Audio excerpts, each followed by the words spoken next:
Sean bienvenidos. Muchísimas gracias a los participantes. De veras es un gusto tenerlos aquí. Y qué más les puedo decir, que esperamos que este sea el inicio de una serie de actividades relacionadas con las lenguas indígenas, que para este instituto son particularmente importantes, puesto que sin lugar a dudas son parte de las raíces filológicas de este país, y si bien las hemos tenido un poquito soslayadas, diría yo, y creo que estamos empezando con nuevos programas para intentar fortalecer toda esta parte, ¿no? Es decir, sin desatender a nuestros clásicos griegos, latinos, novohispanos y demás, pues también nuestras lenguas indígenas deberían ser y van a seguir siendo, sin lugar a duda, actores principales en esta conformación de lo mexicano, si es que tal cosa existe, ¿no? Entonces, muchísimas gracias por su presencia, gracias a los participantes, va a ser un gusto acompañarles, y perdón por lo improvisado, pero de veras salgo corriendo apenas de la clase. Y buen día, gracias. Gracias, Mario Ruz. Y bueno, Mónica Quijano nos va a hacer el favor de moderar este panel. Y la idea es que sea, bueno, una discusión en donde primero nosotros podamos hablar un poco y después invitamos al público a intervenir para generar un poco más de plática. Sí. Bueno, muy buenos días. En efecto, como Margarita comenta, tenemos esta primera mesa que en realidad será un conversatorio del Festival de Poesía en Lenguas Originarias, que se organiza en el marco de la celebración del Día Internacional de los Pueblos Indígenas. Y la idea es esa, ¿no? Que cada uno de los participantes proponga algunas líneas de los temas que nos van a hablar y que después haya un diálogo con el público, que siempre es enriquecedor. Entonces vamos a iniciar este conversatorio con Elisa Ramírez, que nos va a hablar de la tradición oral. Buenos días, es para mí un gusto estar aquí. Y me supongo que me invitaron porque una de las últimas cosas que hice respecto a era 4 volúmenes con recopilaciones de tradición oral, de mitos, de cuentos que llegaron de ultramar, pero mi trabajo con tradición oral ha sido muchísimo más amplio y muchísimo más variado que eso, ¿no? Entonces, voy a empezar por definir un poco qué es, qué no es la tradición oral. Se supone que los tzotziles dicen que esta es la 4ª generación sobre la tierra y lo que la distingue de las demás es que los hombres están hechos de maíz y que los hombres hablan, tienen la palabra, tienen el entendimiento. En esto nos acercamos bastante a la versión bíblica, pero estamos hablando, hay una confusión, al menos en quienes no somos indígenas, entre si todo lo que se dice es tradición oral, ¿qué es tradición? ¿Qué oralidad recogemos cuando recogemos la tradición oral, ¿no? Entonces, bueno, en eso nos asemejamos los indígenas y los no indígenas. También de este lado del mundo, según la Biblia, la escritura y la palabra son lo que hacen al hombre y son lo que acercan a Dios. Todo lo que los profetas, los místicos, los poetas dicen son intentos, balbuceos, deletreos para lograr decir el nombre de Dios que no puede decirse y que cuando se aparece por allí algún profeta dice yo soy el que soy. Todo lo demás son aproximaciones en lengua, en cualquier cultura. Bueno, voy a hacer una serie de aclaraciones. Por ejemplo, yo no creo en la pureza, no existe en ninguna oralidad pura, no existe ninguna oralidad no contaminada. A estas alturas de la vida, toda oralidad está contaminada de escritura y qué pena, no toda escritura está contaminada de oralidad, es bastante ausente, ¿no? Hay toda una tendencia de la modernidad de sustituir la palabra escrita, la palabra dicha por la palabra escrita. Bueno, en mi colección de libros yo lo que hago es nada más ocuparme de la narrativa. En otras ocasiones me he ocupado de la historia y en muy pocas ocasiones me he ocupado de lo que es la oratoria, que es propiamente dicho aquello que reposa exclusivamente en la palabra dicha, ¿no? Las curaciones, los rezos, las peticiones, las canciones, ¿no? Esto Borges decía que si él quisiera perdurar, le daría a un bardo sus libros para que los aprendieran de memoria o sus poemas. Ya no existen los bardos, pero a quienes escribimos también para niños sabemos que no hay absolutamente nada más difícil, lleva siglos hacer un trabalenguas eficiente, o una fórmula de sorteo, o un juego, o las palabras de un juego. Y hay normas para hacer las cosas que se reposan solamente en las palabras. Si yo tengo la norma de cómo tengo que hacer unos versos, puedo estar toda la noche cantando en las topadas en donde se improvisan décimas, en donde se improvisan versos y en donde se canta, se baila y son parte de la festividad de los guapangos, en fin. Pero siempre se improvisa sobre una base, sobre una escala, sobre un ritmo, sobre una manera de decir las cosas. Ahora, en estos momentos, en cualquier lugar del mundo, en español creo que ya está perdida la oralidad como forma de comunicación, de enseñanza, de todo, excepto a niveles muy particulares, ¿no? Si ponemos como ejemplo la oralidad de la televisión y del radio, ha llegado a unos niveles de degradación realmente espeluznantes, ¿no? El lenguaje hablado ya no comunica, ya no pide, o es totalmente estereotipado, ya no hay los contextos donde se daba. Creo que la oralidad también en las comunidades indígenas está absolutamente amenazada por el prestigio de la palabra escrita. Entonces, ¿qué nos queda hacer frente a todo esto, no? Es decir, mucho se ha tratado de recuperar esto a través de grabaciones, a través de filmaciones, a través de la escritura misma, pero hay unas dificultades enormes, a pesar de que son palabras, las palabras dichas y las palabras escritas, hay una gran distancia entre la palabra dicha y entre la palabra escrita. La palabra escrita es mucho más restringida, es mucho más definitiva que la palabra hablada, ¿no? La palabra hablada es se habla como se escribiera en lápiz, se puede borrar, se puede regresar, se puede arrepentir, se puede armar, porque ustedes me están viendo y me están comunicando.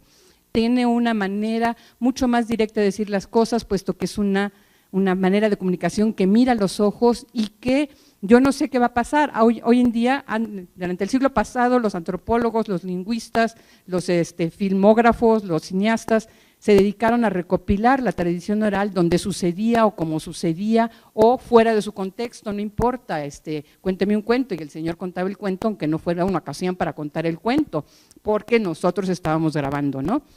Pero ahora todas esas circunstancias están totalmente en decadencia, ya no hay la posibilidad ni la ocasión de hacer las cosas como se hacían, ya no se pide, ya el maíz es transgénico, ya las muchachas se van de su propia voluntad y no hay que pedirlas, ya la lluvia cae cuando quiere porque hay calentamiento global y no se espera a que se le llame por las buenas en las cuevas, en fin, todas estas circunstancias han mermado un poco. Se hizo un concurso en Nezahualcóyotl, el último, donde se trataba de que se recuperaran las formas tradicionales de oralidad, de poesía oral, de un poco de ceremonias que se hacían, y fue un fracaso, entre otras cosas, porque no se sabe si tenían que ser poetas que recrearan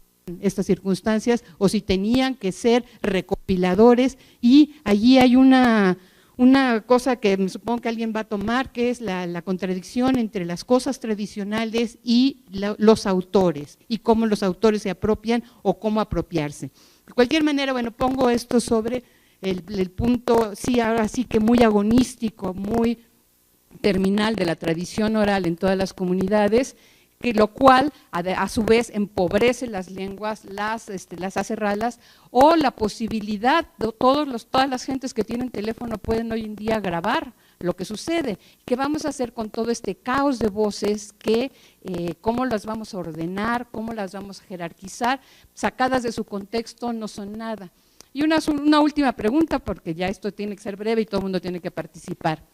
Me pregunto si nosotros recopilamos con teléfonos en archivos orales es en literatura, recopilamos todo lo que existe, toda la oralidad, todo el oratorio, toda la narrativa, la mitología, la poesía, pero me pregunto, la recopilamos, los dioses, la tierra, las enfermedades, ¿saben leer? ¿Saben usar un teléfono celular? ¿O cómo vamos a hacer para volver a tener esa comunicación que no sea una demagogia, que no sea un oportunismo o que no sea una utopía? Bien.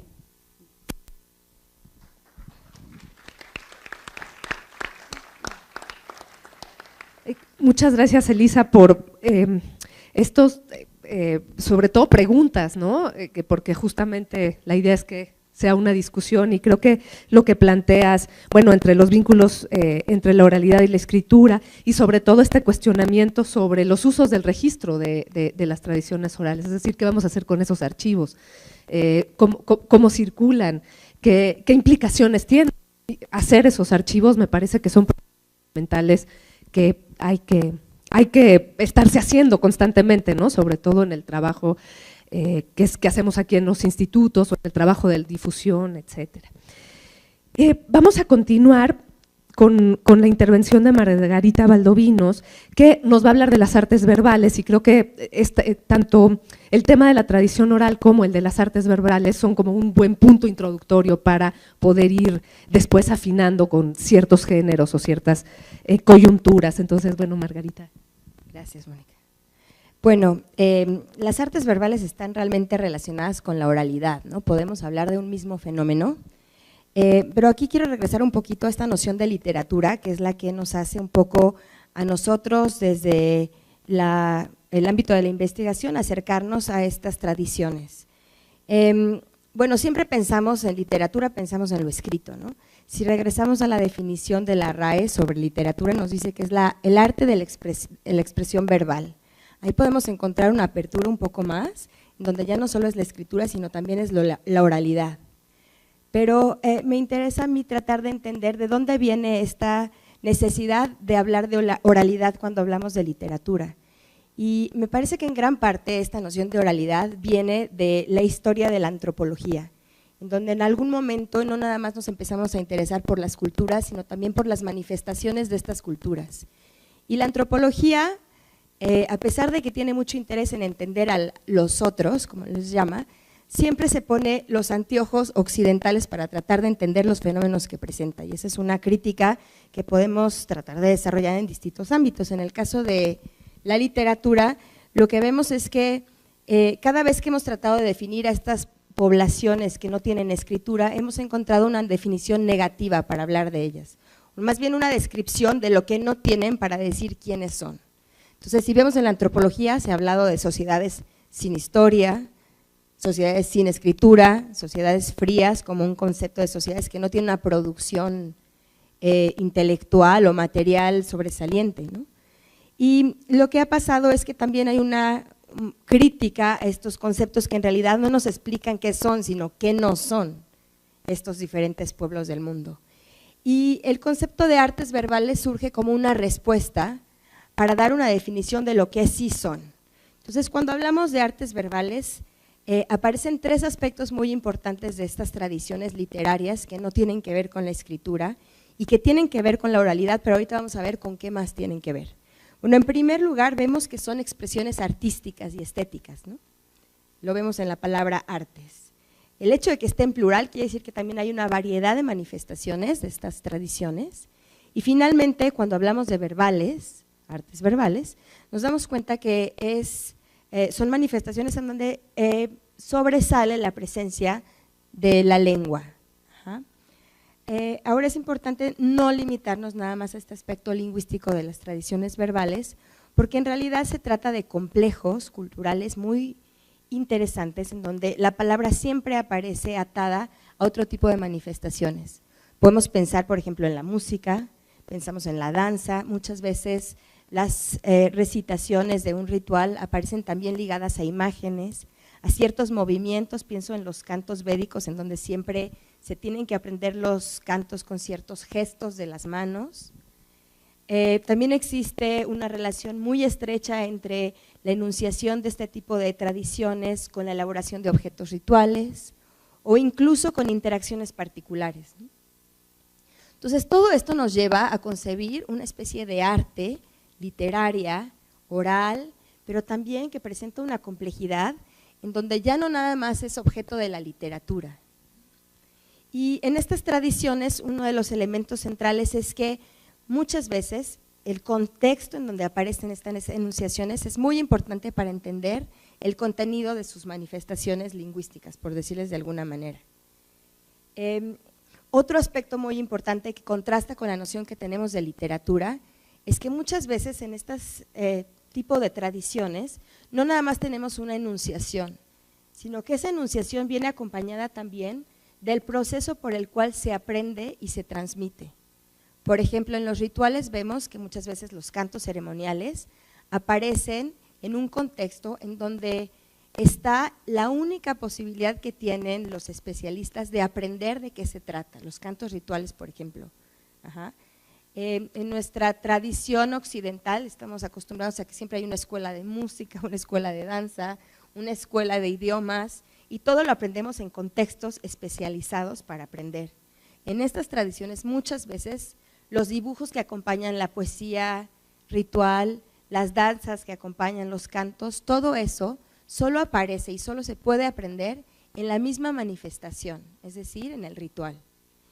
Y bueno, esto nos lleva a un tercer aspecto muy importante de las artes verbales, y es que por lo general se relacionan con tradiciones ceremoniales o rituales, como les queramos llamar, y este contexto, este gran englobado que podemos decir que es un ritual, es el que contiene las expresiones lingüísticas, estéticas, dancísticas, musicales, también la manera de transmitir, la manera de aprender todos estos textos que no tienen materialidad, a lo mejor en un texto, pero que sí tienen materialidad en otra forma de expresiones. Y bueno, esto nos lleva también a otras particularidades que tienen. Y muchas veces no podemos hablar de autores, y ese es un aspecto muy importante porque muchas veces cuando tratamos de analizar este tipo de expresiones, siempre tratamos de hacer, o sea, nuestra misma tendencia nos lleva a concebirlas como expresiones literarias diferentes, pero en realidad son no nada más diferentes, sino que son otro tipo de expresiones que son literarias porque se relacionan con la literatura en cuanto al uso de la palabra, pero por ejemplo no tienen autor. Ahí es un gran problema, ¿no? Muchas veces cuando concebimos las artes verbales como literatura, nos encontramos con callejones sin salida que no podemos responder. Y este tipo de tradiciones justamente no aparece el autor, hay tradiciones, y esto hace que también haya una especie de variación continua.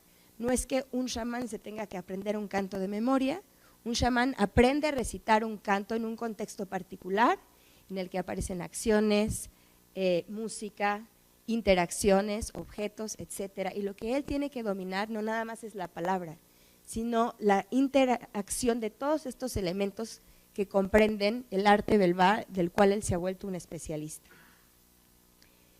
Y bueno, nada más para terminar, también me gustaría detenerme como en los retos que enfrentan este tipo de tradiciones y podríamos considerarlo como por diferentes niveles, ¿no? Si hablamos primero de un nivel social, vemos que las tradiciones indígenas hoy en día sufren una presión muy fuerte de otras instituciones, sobre todo políticas, educativas y culturales, que tratan siempre de entender y de encasillar sus expresiones en estas cajas de literatura, cultura, danza, y muchas veces en vez de recibir apoyo de las instituciones que se supone deberían estar al menos permitiendo que estos rituales tengan lugar, muchas veces se encuentran como amenazados por estas instituciones. Pienso, por ejemplo, en las escuelas, que muchas veces dicen promover la continuidad de estas tradiciones, pero al mismo tiempo no quieren que los niños falten, entonces no los dejan faltar para ir a los rituales, pero quieren que en el festival escolar hagan una escenografía del ritual que hacen sus familias, ¿no? Entonces este tipo de cuestiones hacen también pensar en qué está sucediendo con las instituciones que enfrentan de manera, buscan la manera de apoyar o de permitir una continuidad de estas expresiones y que en realidad están mochándolas y desarmándolas de su corazón, ¿no? De su naturaleza, que es esta complejidad que vemos de muchos elementos entrelazados. Entonces ahí yo me gustaría también señalar un aspecto político, ¿no? Que es el reconocimiento de la complejidad de estas manifestaciones de arte verbal. Y finalmente también creo que esta complejidad pone un reto a la academia, en donde también estamos acostumbrados a decorticar y hacer pedacitos todo para entenderlo, porque las artes verbales son unas manifestaciones, lo que se llama ahora multimodales, que quiere decir que están constituidas por diferentes formas de expresión y que no se pueden entender por partes. O sea, el gran reto de los académicos que nos enfrentamos a este tipo de objetos de saber es tratar de entenderlos con su complejidad y sin disminuir parte de sus elementos, ¿no? Porque entonces perdemos realmente el cuerpo de lo que estamos enfrentando. Muchas gracias, Margarita. En efecto, lo que Margarita señala me parece que es muy importante, ¿no? O sea, por un lado, cómo esta idea de las artes verbales permite cuestionar y ampliar la propia noción de literatura que se construyó, sobre todo en la modernidad, porque esta idea del autor, de la literatura como una expresión escrita, parte más bien de la modernidad, ¿no? Porque pues, antes había muchas otras manifestaciones y la idea misma de literatura era otra, ¿no? Entonces, creo que en efecto, y por otro lado también lo que tú señalas de cómo en el fondo nuestras disciplinas o las instituciones, que pueden ser las instituciones estatales, pero también las instituciones disciplinarias, también con la modernidad, digamos, han creado estos compartimentos estancos en donde tratamos de encasillar una serie de manifestaciones que requieren más bien justamente de este diálogo de disciplinas más nómadas que permitan justamente entender y transitar para poder entender estas manifestaciones en contextos mucho más amplios, ¿no?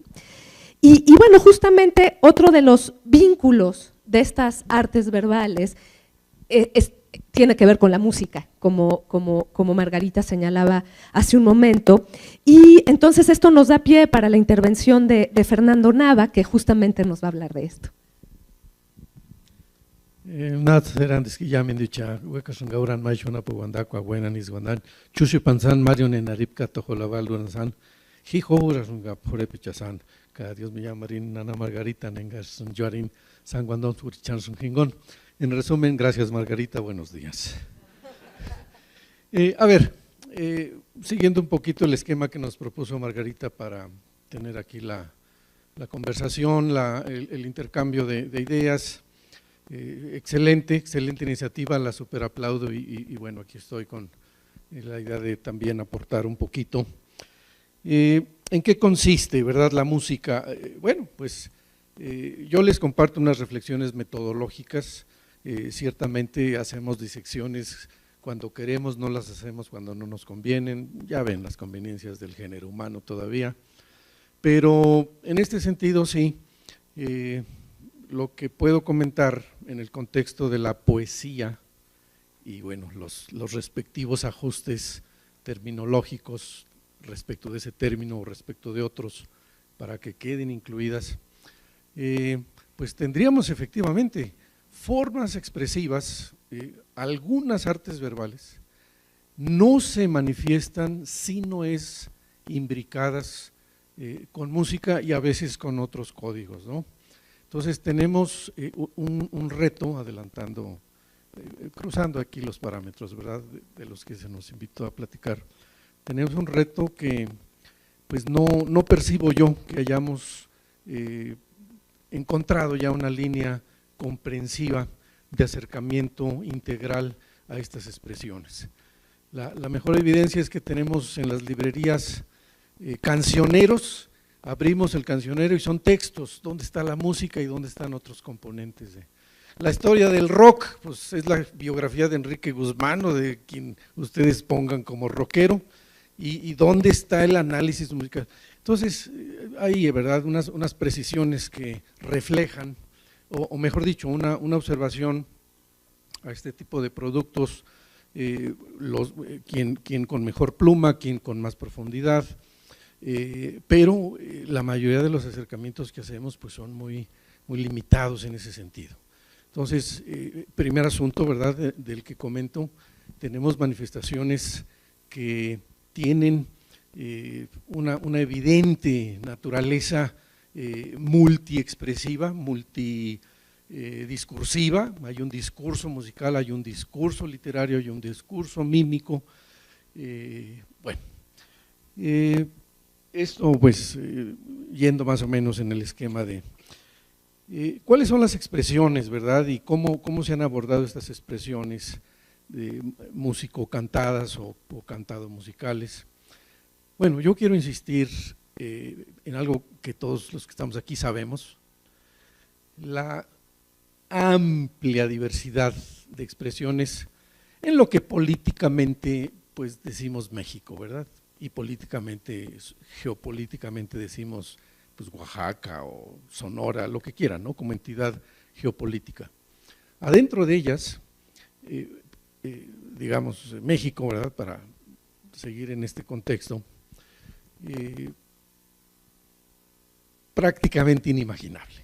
Es decir, todavía es posible, con algunos depositarios de la tradición, usando palabras que a veces nos traicionan, expresiones, pero bueno, pues hasta que no se encuentren otras, ¿verdad? El día que yo encuentre una, va a salir en el periódico, yo creo. Bueno, si es que. Pero bueno, sí tenemos todavía a estos depositarios de los que podemos escuchar, en fin, una diversidad de expresiones. Por ejemplo, en la tradición seri tenemos cantos, dicho así también, pues con las categorías desde acá, ¿verdad? Pues ni modo que, digo, en seri hay las palabras, pero en lo que se las explico, pues ya nos amanecimos. Tenemos cantos cuya letra, entre comillas, no tiene traducción, es una especie de silabeo, ¿sí?, más o menos parecido a lo que aludía Elisa, ¿verdad?, estas fórmulas para contar de tin, marín, de doping, güey, pudo haber tenido un mensaje lingüístico perfectamente, ¿verdad? Hay hipótesis de que el famoso acitrón de un fandango, sango, era suajili, bueno, pues fue, ¿verdad? Ahorita es imposible, ¿verdad? ¿Qué significa? No, pues ya es la fórmula, quienes nos acordamos de esas fórmulas, ¿verdad? Porque ya también se empieza a sentir la laguna, ¿no?, el corte transgeneracional de estos conocimientos, trabalenguas, no, pues ya. Entonces, la gran diversidad nos arroja ejemplos en particular, a veces prácticamente delimitados a una zona, a un pueblo, a veces de mayor extensión geográfica, pero uno de ellos es este género. Y curiosamente, les paso una anécdota y quien quiere historiarla, pues adelante.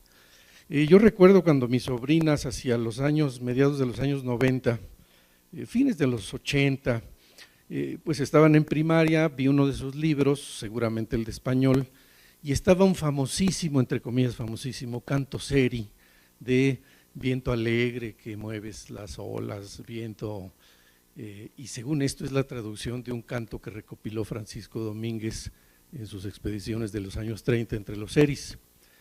Pues los seris se acuerdan de esa melodía, la usó Carlos Chávez en su Sinfonía India.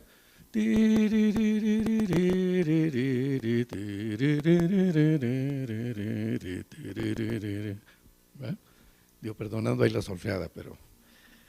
Y esta canción es del género que no se traduce, que no tiene palabras, ¿no?, gramáticas, son fórmulas silábicas, son silabeos. Oiga, pero no, ¿el viento qué? No. ¿De dónde salió esa traducción? Y la cantó Tegua, y digo con todo respeto, ¿verdad? Cada quien está en su derecho de…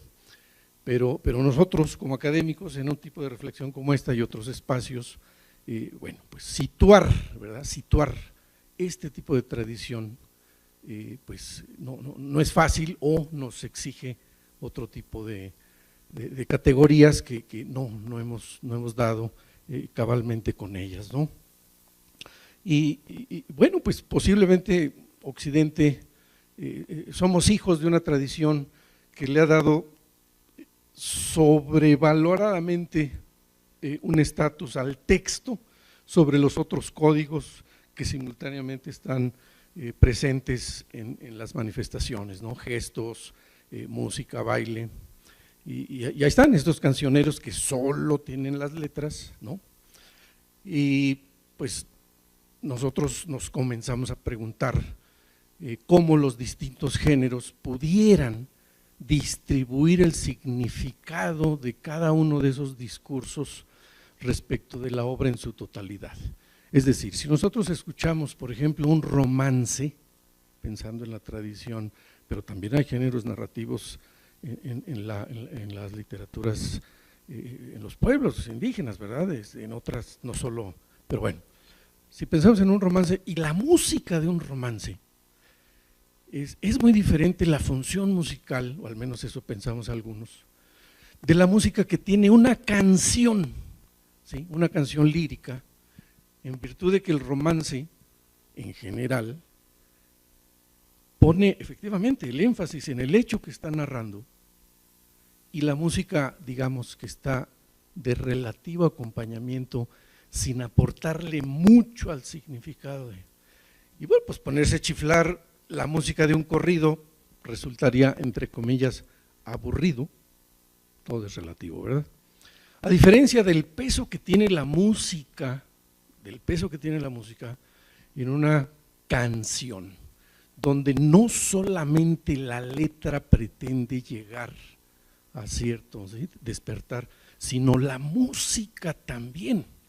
Entonces ya tararear, pues no sé, La media vuelta de José Alfredo Jiménez, o esa música tiene una intencionalidad pegada a la literatura, ¿verdad? Al código, al discurso literario, lingüístico, y bueno, pues eso no hemos dado con el, en general, ¿verdad? Desde luego hay aportes y pues ya gente como Herzog, o, pues sí, los estudiosos clásicos de la transición del siglo antepasado al pasado, ya están las canas. En fin, para ir cerrando, ¿verdad? Pues los retos, Margarita, tú mencionabas, ¿qué hacer ante yo quisiera mencionar uno que visualizo, igual coincido con muchos de ustedes, cómo hacernos multigustativos, ¿sí? ¿Cómo hacer para que nosotros seamos agentes, productores, reproductores, consumidores, alguien lo diría, de todo tipo de expresión y no tener los efectos a veces políticamente deliberados de sustituir una mercancía por otra? Ay, eso ya pasó de moda, mira ahora. Y entonces tenemos nosotros manifestaciones, por ejemplo, ¿verdad? Y digo respetuosamente, justo en lo que quiero incidir es en nuestra capacidad, desde luego la tenemos, ¿verdad? Es una cuestión que hay que, de ser multireceptivos, a diferencia de casarnos con, yo puro rap, yo puro reggae, y al año siguiente, y ya las tradiciones locales, no, pues ya sustitutivamente, ¿no? Así como un plan gubernamental de que se hiciera bilingüe la población indígena, pero no un bilingüismo sustitutivo, no un bilingüismo aditivo para tener al español y no dejar a las lenguas indígenas. Entonces hoy en día tenemos una población que está inclinándose y tiene todo el derecho, no estoy cuestionando eso, tiene todo el derecho a inclinarse por cualquier manifestación, lléguele de donde le llegue, pero percibo, igual estoy miope, ¿verdad?, que hay una tendencia sustitutiva.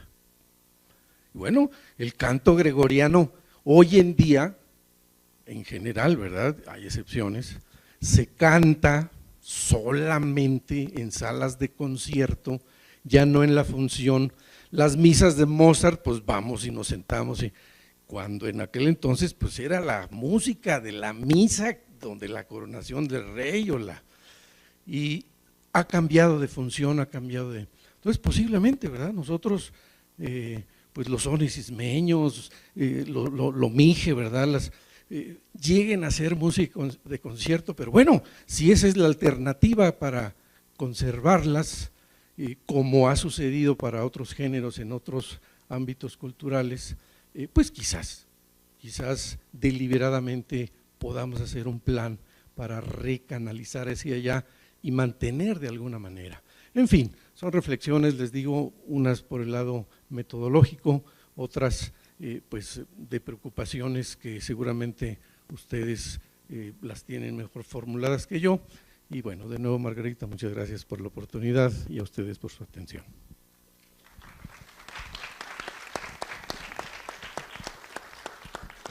Muchísimas gracias, Fernando Nava, por estas reflexiones que compartes con nosotros. Justamente creo que las tres intervenciones pues han estado al tono de hacer hincapié en la diversidad de expresiones que tenemos y a veces en cómo nuestros propios lentes hacen que solo veamos tipo de expresiones, justamente miopes somos varios que estamos aquí y que no nos permite. Entonces, justo cómo poder diseñar metodológicamente y vivencialmente otro tipo de lentes para que podamos ver otras formas, ¿no?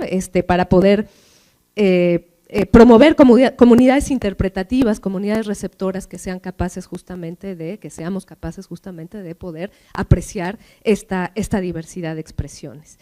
Y pues continuamos con este conversatorio, justamente con otra rama que también está profundamente vinculada con la música, con las artes verbales, que es la poesía. Y para hablarnos de la poesía, pues tenemos a una poeta, a Irma Pineda. Entonces le cedo la palabra.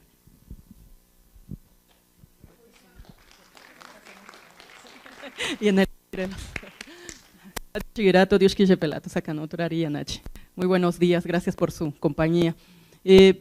Bueno, pues la poesía podemos enmarcarla en esto que ya se mencionaba hace rato, ¿no? En el arte de la palabra. Cuando pensamos en la poesía que se crea desde los distintos pueblos originarios y desde las distintas lenguas, tenemos que pensar también en esta producción que puede ser oral, puede ser escrita y que se está produciendo, repito, desde la lengua que se habla en determinada comunidad, ¿no? Que en el caso de México pues son 364 variantes lingüísticas. Pero ¿qué ocurre con esta poesía, ¿no? Que la poesía, al usar la palabra, también tiene un poder, tiene una fuerza, y esto no lo digo yo, quiero empezar compartiendo una cita. Fíjense que cuando llegan los frailes a Oaxaca, por ejemplo, en 1578, Fray Juan de Córdoba, hace un vocabulario donde registra ya 5 géneros en la literatura zapoteca, que es el caso de mi lengua, ¿no? Entonces estamos hablando de pues, varios siglos atrás, donde ya hay registro de formas literarias de los vinizá o los zapotecos, y quiero compartirles un fragmento de lo que escribe años después, en 1674, Fray Francisco de sobre pues lo que encuentra cuando llega, ¿no? Y se los comparto. Entonces, él dice: ni los egipcios ni los caldeos fueron tan ciegos en esas vanidades como estos, los zapotecas. Ya por preciarse de valientes se hacían hijos de leones y fieras silvestres. Si grandes señores y antiguos decían que eran producidos de árboles descollados y sombríos. Para decirse invencibles y porfiados, decían que los habían parido escollos y peñascos. Y como su lenguaje era tan metafórico como el de los palestinos, lo que querían persuadir hablaban siempre con parábolas. Entonces, les comparto esto para tener idea de cómo estaba presente en el lenguaje cotidiano la metáfora, ¿no? Y la metáfora está profundamente ligada, como sabemos, a la poesía, a esta arte de la palabra, pero también cómo generaba miedo, ¿no? Cómo generaba temor, porque llegan a decir, el demonio les persuadía. Entonces, cómo asusta la palabra. Y en el caso de los Vinizá tenemos una larga tradición literaria, como ya les mencionaba, desde 1578 ya hay registro de 5 géneros, entonces imaginemos todo lo que hay detrás, ¿no? Pero ahora quisiera concentrarme un poco en lo escrito. La producción escrita de los zapotecas pues data solamente desde 1894, es decir, tenemos más de un siglo produciendo. ¿Y cuál es su importancia? Quiero señalar 4 aspectos principales. Parece que no solamente en el caso de los Vinizá, sino en el caso de esas lenguas en las que se está produciendo literatura, particularmente poesía de lengua que toque, ¿no? Una, es guardiana de la memoria. La poesía se vuelve guardiana de la memoria, porque quienes estamos escribiendo, tomando estos elementos de la cultura, los estamos dejando ahí, ¿no? Para las generaciones venideras, para los contemporáneos, pero ahí se está recuperando buena parte de la cultura. Segundo, es comunicadora y transmisora de los elementos culturales. ¿Por qué? Porque a partir de ella nosotros podemos comunicar no solamente al interior de la cultura, sino también a otras culturas, en otros idiomas a partir de la en otros espacios, en otros países. Es decir, estamos haciendo esta labor de comunicar, de difundir y de transmitir también a distintas generaciones, ¿no? Entonces, comunica en diferentes espacios físicos, geográficos, pero también comunica en diversas generaciones. 3. Se vuelve la poesía restauradora del lenguaje. ¿Por qué? Porque quienes escribimos en cualquiera de las lenguas nacionales, por hablar de México, cuando vamos a producir algo, no usamos el lenguaje cotidiano que ahora se usa ya en las comunidades, donde hay una mezcla bastante común de vocablos en español, ¿no? Tan solo en mi lengua, de repente en la calle oyen, ¿así tú qué, Sula? O sea, y queso, bueno, pues todos lo entendemos, ¿verdad? Vas a comprar queso. Sin embargo, la palabra existe, ¿no? Entonces, si yo voy a usar queso en un poema, no voy a decir queso, sino busco la palabra antigua o la palabra en zapoteco. Es decir, poco vamos restaurando el lenguaje, una, con la recuperación de estos arcaísmos, pero también con la generación de los neologismos, ¿no? Si voy a decir teléfono en un poema y no existía teléfono en zapoteco, pero pues entre los que hacen radio, entre los que escriben, se fue generando la palabra y ahora tenemos una palabra que es bichugalé, ¿no? Entonces, por eso yo digo que es restauradora del lenguaje, a partir de arcaísmos o a partir de neologismos, ¿no? La otra que es muy importante, pues que está sirviendo ahora como material didáctico. Actualmente lo que estamos produciendo en la poesía se está empleando para dar talleres de zapoteco, dar clases, y no solamente en el caso del zapoteco, ¿no? Tengo entendido que en el caso de otras lenguas está haciendo lo mismo. Algo que ha sido muy importante para nosotros, por ejemplo, es la producción de los audiolibros, ¿no? Por aquí está Pluralia presente, que ha sacado una colección muy importante de libros que vienen acompañados de discos, donde están grabados los poemas en la lengua, entonces se pueden usar también como material didáctico. Entonces, bueno, estos 4 puntos que hacen que la poesía, lenguas originarias, tenga esta importancia, ¿no? Para cada cultura. Ahora, ¿cuáles son los retos, los conflictos, por decir? Aquí, uno que me parece importante es la formación de público. Y formación de público en 2 sentidos. El público que nos lea en nuestra propia lengua o nos escuche en nuestra propia lengua, porque ya no solamente apelamos a lo escrito, sino también la inserción en los distintos medios de comunicación. Actualmente nuestro trabajo como creadores está circulando en las radios, seguramente varios de ustedes han visto videos en YouTube, es decir, el internet está haciendo un buen canal, entonces ya no solamente lo escrito, sino también a partir de lo audiovisual, ¿no? Entonces, formar públicos que sí nos consuman desde nuestra propia lengua, pero también tener acercamiento al público otro, el que tal vez no sabe ninguna de las lenguas indígenas, pero que sí puede entendernos a partir de la versión, sea en español, en inglés, en cualquier otro idioma, ¿no? Entonces, eso es importante, la formación de un público consumidor de esta poesía que se está creando en las distintas lenguas. Tenemos desde la poesía en lenguas originarias también otro gran reto, que es justamente la continuidad de la lengua. Es decir, que siga habiendo hablantes en nuestra lengua, para que sigan teniendo interés por escuchar la poesía en zapoteco, en mije, en purépecha, en cualquier idioma, ¿no? Y entonces esto se vuelve más grave, porque ¿cómo le hacemos para que las siguientes generaciones continúen hablando sus lenguas, ¿no? Entonces ese es otro de los grandes retos, ¿no? También tenemos el reto de la traducción. Nuestras lenguas, los que somos creadores, nosotros mismos somos traductores. No ocurre así en otras lenguas, ¿no? Quien escribe en español, pues lanza su poema por ahí y hay otra gente que se encarga de traducirlo a otros idiomas. En nuestro caso no, nosotros mismos somos los traductores y tenemos un doble trabajo. O sea, nuestra preocupación como creadores tal vez tendría que ser esa, nada más, crear, producir y que haya traductores especializados, formados para traducir poesía, ¿no? Porque no todo aquel que conoce la lengua puede ser traductor, también yo creo que todos lo sabemos, ¿no? Hay que especializarse en los recursos literarios, en las formas, en el lenguaje de partida, en el de llegada, etcétera. Entonces eso también se vuelve importante, ¿no? Cómo tenemos que formar traductores especializados para la parte poética. Y una cosa también que se me hace muy importante es los canales de difusión. Les decía que actualmente aprovechamos estos medios electrónicos, pero si nos ponemos a pensar, por ejemplo, en cuántas editoriales están produciendo o están publicando poesía en lenguas originarias, pues son bien poquitas, ¿no? Son muy pocas. Ahora, hay instituciones que sí publican literatura en lenguas indígenas o en lenguas originarias, pero cumplen con la función de publicar porque está asignada esa partida presupuestal. ¿Y qué pasa con todo ese material? O sea, yo personalmente he visto bodegas llenas con nuestros libros. ¿Por qué? Porque la institución nos dice, pues me pediste que te publicara, ya te publiqué, ¿no? Están tus 2000 libros. Sí, pero ¿y los canales de distribución y de difusión?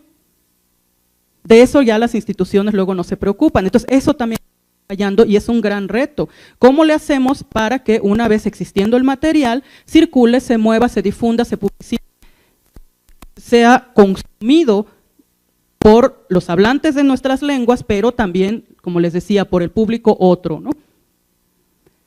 Y bueno, finalmente quiero mencionar algo.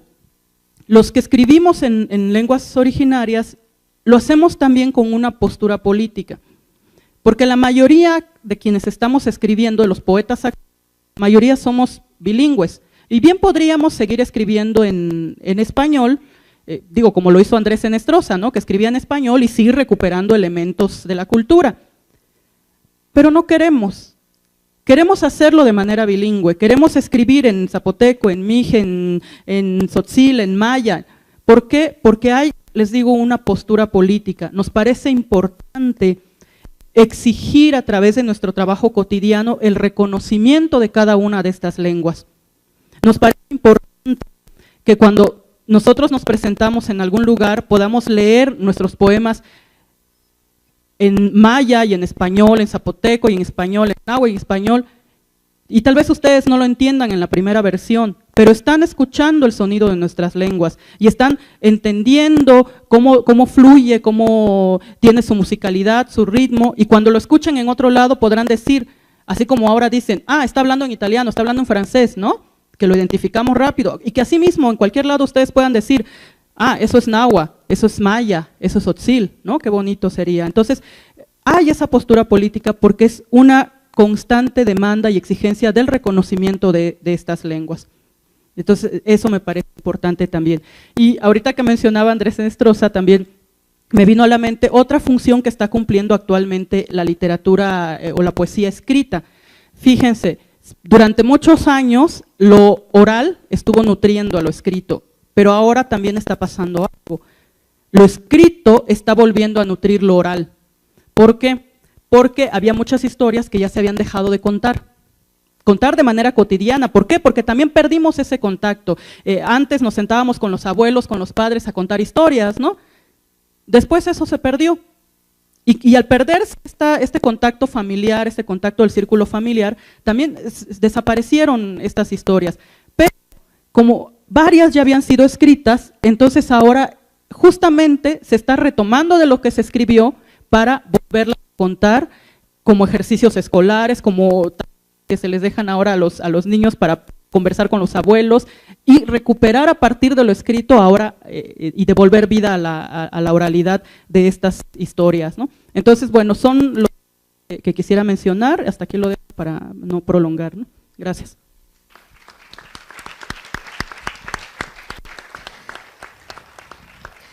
Muchísimas gracias, Irma, por esta reflexión y por también poner en el centro de la discusión el otro tema que es lo de lo escrito, ¿no? Y justamente creo que como cerraste tu intervención, se podría vincular efectivamente también con lo que, con este vínculo que hay siempre entre la oralidad y la escritura, ¿no? No es que sean relaciones que estén absolutamente aisladas, ¿no? Como comentaba Elisa al principio.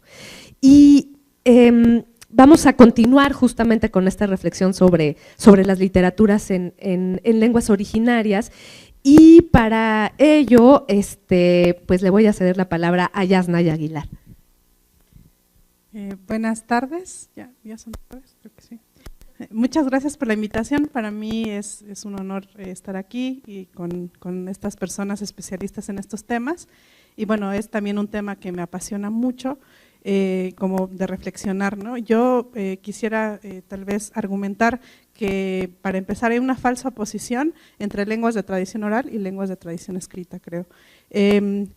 La oposición me parece falsa, ¿por qué? Porque potencialmente, bueno, todas las lenguas del mundo tienen la posibilidad de desarrollar escritura y en particular las lenguas indígenas de Mesoamérica, en particular, pues es uno de los lugares en donde se desarrolló la escritura y hay una tradición escrita bastante impresionante, hablando por ejemplo de zapoteco, ¿no? Para comenzar, o en una lengua como el mije, de las primeras manifestaciones de escritura en el mundo. Entonces no creo que se pueda hacer digamos una equivalencia entre hablar de lengua indígena con tradición oral y lenguas, no sé, occidentales con tradición escrita. Y también las lenguas occidentales, el propio español, cuenta con una larga tradición que ahorita quisiera matizar, pero que podemos llamar como tradición oral, es decir, del canon literario que conocemos, el poema del Mío Cid, la Ilíada, la Odisea, nacieron en soportes no escritos. Entonces creo que habría que matizar esta falsa oposición. Es decir, para mí la escritura y la oralidad son mecanismos de transmisión de conocimientos y un subconjunto de esos conocimientos son de la función poética o son literarios, por así decirlo. Entonces, no solamente a través de la escritura, no solamente se transmite conocimiento literario, sino de cualquier otro tipo. Tenemos manuales para operar una lavadora, por ejemplo, que utiliza la escritura. Y lo mismo sucede, hay conocimientos técnicos sobre la milpa que se transmite de manera oral. Entonces, no toda tradición oral es una tradición poética, quería decir, ¿no? Entonces, hacer esta distinción importante. Y creo que entre más mecanismos de transmisión cuente una lengua es mejor. Lamentamos o se lamenta mucho que haya personas que no puedan escribir en lenguas indígenas o que no haya escritura para cierta lengua, pero no lamentamos la pérdida de la transmisión oral para el español, por ejemplo, todo lo que se está perdiendo en esa parte. Y me parece igual de lamentable, lo ideal sería que todas las lenguas pudieran contar con ambas mecanismos de transmisión de conocimiento. Luego, por otro lado, situar que todas las lenguas del mundo, como una función del lenguaje de la que ha hablado Jacobson, de todas las funciones del lenguaje, tiene una función que es la función poética. Y esta función poética se manifiesta en las sociedades y en las lenguas de muy diferentes maneras y ligadas a muchos, que aquí ya Margarita y otras personas describieron, a muchos rituales.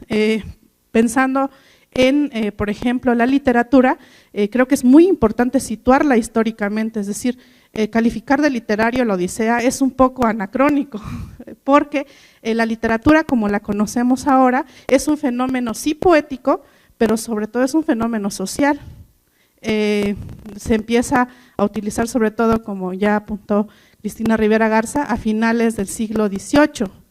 Y además, como fenómeno social, está inscrito dentro de una circulación de bienes. Es decir, ahora el ritual, que también hay, el ritual para que alguien sea ungido como autor o como un ejecutor de la función poética, pues implica la publicación, implica la presentación del libro, casi siempre hay después vino de honor, es decir, implica todo un ritual para ungir a alguien como ejecutor de literario, ¿no?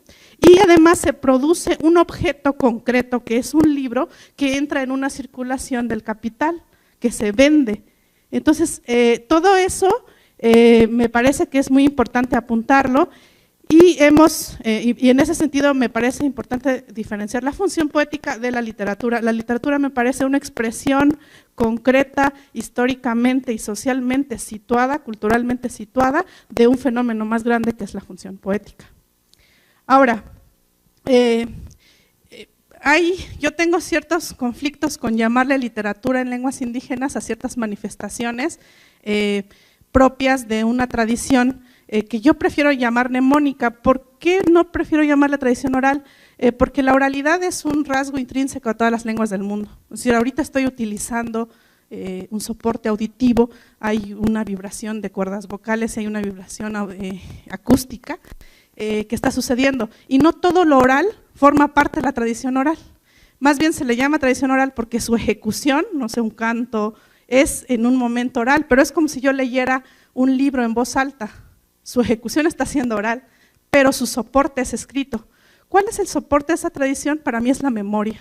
Es decir, aunque no sé, el sacerdote o el especialista, ya sea un anciano en un ritual, no esté en ese momento ejecutando un corpus poético, no quiere decir que ese corpus deje de existir. Habita en la memoria y en la memoria de mucha gente al mismo tiempo. Y la diferencia en cuanto a producción, me parece que hay como ritos y características que licitan a los ejecutores de la tradición, de la función poética en todas las lenguas. Si bien, por ejemplo, en Mije, aunque yo conozca todas las estrategias y los difracismos para hacer de mi habla o hacer una producción poética, yo no puedo ejecutarla porque no soy especialista ritual, no tengo la edad. Entonces puedo conocer eso, pero eso no me posibilita ser una ejecutora, que tal vez se llamaría autora para la literatura. También en el caso, me contaban del caso Mayo, solamente lo pueden hacer los hombres. En el caso del Pai Pai, me comentaba la lingüista Elena Ibáñez, que eso solo se puede hacer en invierno, no en verano. Entonces hay toda una serie que va licitando que puedas hacerlo o no solo conocer la técnica y la estrategia. Y claramente en la tradición literaria occidental es la publicación. O sea, yo puedo escribir poesía en mi casa y nunca nadie la conocerá y eso no me hace reconocidamente como una autora o una escritora, si no entro a los concursos literarios. O sea, toda una infraestructura que me permite ser reconocida como una ejecutora de esa función poética en español, por ejemplo, ¿no? Entonces, al hablar de literatura, pienso mucho en cuanto se habla si hay ciencia indígena o algo así, se corre el riesgo de validar desde un sistema, como acabo de escribir, que es el literario, un fenómeno sí poético, pero sobre todo un fenómeno social, validar desde este sistema al otro y decir, es que eso es literatura Mije, y yo diría, no lo es, y qué bueno que no lo sea, es otra manifestación de la capacidad de la función poética que tienen todas las lenguas. Ahora, yo celebro mucho que efectivamente hay cada vez más literatura en Mije. ¿Eso qué significa? Que hay muchas personas interesadas en retomar las clasificaciones de géneros poéticos o géneros literarios o géneros de la función. Entonces, que están cruzando este puente y utilizando, por así decir, la clasificación genérica de la literatura, de la tradición occidental literaria, y entonces escribes poesía en Mije o novela en Mije o, no sé, cuento en Mije, cualquier clasificación, bueno, la clasificación literaria. Pero al revés no está sucediendo, es decir, si el Libana es un género del zapoteco, un género poético, no hay personas que estén escribiendo libanas en español. Es decir, hay una intercomunicación en realidad, una relación intercultural entre los géneros, eso no está pasando. Y por otro lado, políticamente, bueno, las lenguas indígenas lo único que tienen en común son que son lenguas de pueblos que no formaron estados, o sea, son lenguas no estatales, ¿no? Dentro de este proyecto nacional. La verdad, la poética entre el paipa y el mije me parece súper distinta, tal vez la del persa y el español tengan más que ver porque son lenguas emparentadas, pero la del paipa y el mije no. Sin embargo, si uno ve el fenómeno, lo que sucede, y no me dejaban mentir, es que se crea un nicho para las lenguas indígenas, un nicho para la literatura en español. Entonces, parece extraño que existan premios para literatura en lenguas indígenas como el Nezahualcóyotl. No porque ya hay una que es importante, sino por el hecho de que, ¿qué tendría en común la poética del mije con la del tarahumara, por ejemplo, para estar en un… Y el español, o sea, es tan distinta la poética entre el paipa y el español como la del paipa y el mije. Se van creando nichos especializados políticos que me parece que no hacen bien, o no sé, se podría discutir, porque pareciera que la literatura mexicana es monolingüe, y si el país es multilingüe, la literatura mexicana tiene que ser multilingüe o no puede ser. Entonces, si uno revisa las antologías de poesía mexicana, a lo más te encuentras, a lo más, es a Nezahualcóyotl y algunos cantos tal vez, y ya. Los premios no son premios multilingües, es decir, si el premio Aguascalientes es nacional, tendría que ser multilingüe. Yo no veo ningún problema con el jurado. El Nobel, yo no creo que los que juzguen el premio Nobel lean los originales o las lenguas en el original, hay maneras de resolver eso. Pero sigue siendo como una especie de apartheid, de facto, no sé, tal vez es muy fuerte la palabra, pero de crear nichos para lo que en realidad es una distinción no poética, sino una distinción política. Y si no hacemos que los espacios literarios sean multilingües, porque sí se está haciendo literatura en lenguas indígenas, además de ya todas las tradiciones poéticas, mnemónicas de cada una de ellas, pues creo que vamos a seguir reproduciendo esa, no sé, esa desigualdad y no inclusión real, porque en realidad si en la literatura no se puede sostener el progreso, no importa que en maya se haya publicado apenas la primera novela hace no sé cuánto, porque no hay progreso en la literatura, entonces podría estar compitiendo en todos al mismo nivel cualquier otra novela, ¿cierto? No es que podamos decir que el mío Cid es más arcaico y menos que un tema del siglo XXI. No veo razón por la que eso no esté sucediendo.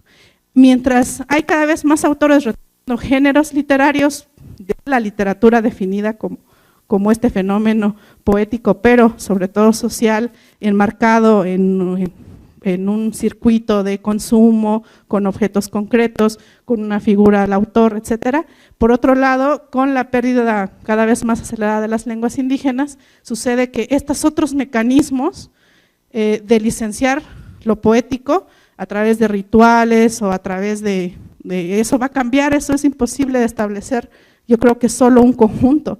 Es decir, lo que posibilita la equivalencia de un autor para los seris no va a ser lo mismo que para los mijes, es una diversidad muy grande, eso se está perdiendo, se está perdiendo todo el tiempo, y al extinguirse las lenguas también se va a perder una diversidad de mecanismos poéticos, y vamos a pensar que la función poética solo se ejerce como en Occidente, como en lo literario y por medio de la escritura, y no creo que eso sea ni bueno ni eso sea el caso, ¿no? Yo me pregunto ¿cómo podemos, para la tradición oral, que prefiero llamar mnemónica, crear, fortalecer estos mecanismos de transmisión? Porque ciertamente registrar esta tradición, o tradición mnemónica, no es lo mismo que preservarla, y a veces caemos mucho en que registro es preservación, y no, es como pasó con el poema del mío Cid, es simplemente el registro de una ejecución en concreto, la que se haya registrado, pero seguramente una gran característica de la tradición mnemónica es que como habita en el de la memoria de mucha gente, es un corpus abierto que se va interviniendo todo el tiempo, que es algo que en la teoría literaria occidental, luego me parece muy curioso que, no sé, habrán leído a Ken Goldsmith hablando de la escritura creativa y de cómo nada es realmente propio y autor, que todo abreva de otros, y todos estos ejercicios de escritura no creativa, en realidad para la tradición oral mnemónica es o sea, eso sí es inherente a la producción poética, porque si tienes si tienes esas figuras de, por ejemplo, una narración de tradición oral depositada en muchísimas mentes, cada vez que la ejecuten van a aportar algo y le van a cambiar algo, y entonces coexiste un corpus abierto que no es como cerrado de un solo autor, que es algo pareciera muy novedoso para la literatura occidental. Eso sucede, por ejemplo, con la historia de Condoy, que es un héroe mítico, una divinidad del caso Mije. En una parte de la historia, no se las voy a contar todas, Condoy tiene que irse de su casa y se va y tiene que regresar con algo para sus padres. Y hay versiones en las que regresa con versiones en las que regresa con animales, hay versiones en las que regresa con un bochito. Entonces, es la misma estructura, la función estructural es que regresa con algo valioso, pero de acuerdo al tiempo de la persona que lo hace. Y esto me parece una característica muy importante y que además nulifica la idea de autor como se conoce en lo literario. Y en lo literario quiero decir este fenómeno históricamente condicionado, socialmente condicionado, que no siempre fue así en Occidente, porque sabemos que pues la poesía nace junto con la música, ¿no? Por eso es la lírica. Y bueno, no siempre fue así, y no tiene por qué ser siempre así. Lo normal no es esto que conocemos como literatura para la función poética, ni siquiera es solo de una tradición. Y qué bueno que esto que sucede en función poética en muchas otras lenguas no es literatura, y qué bueno que no sea, pero sí es una manifestación de la función poética.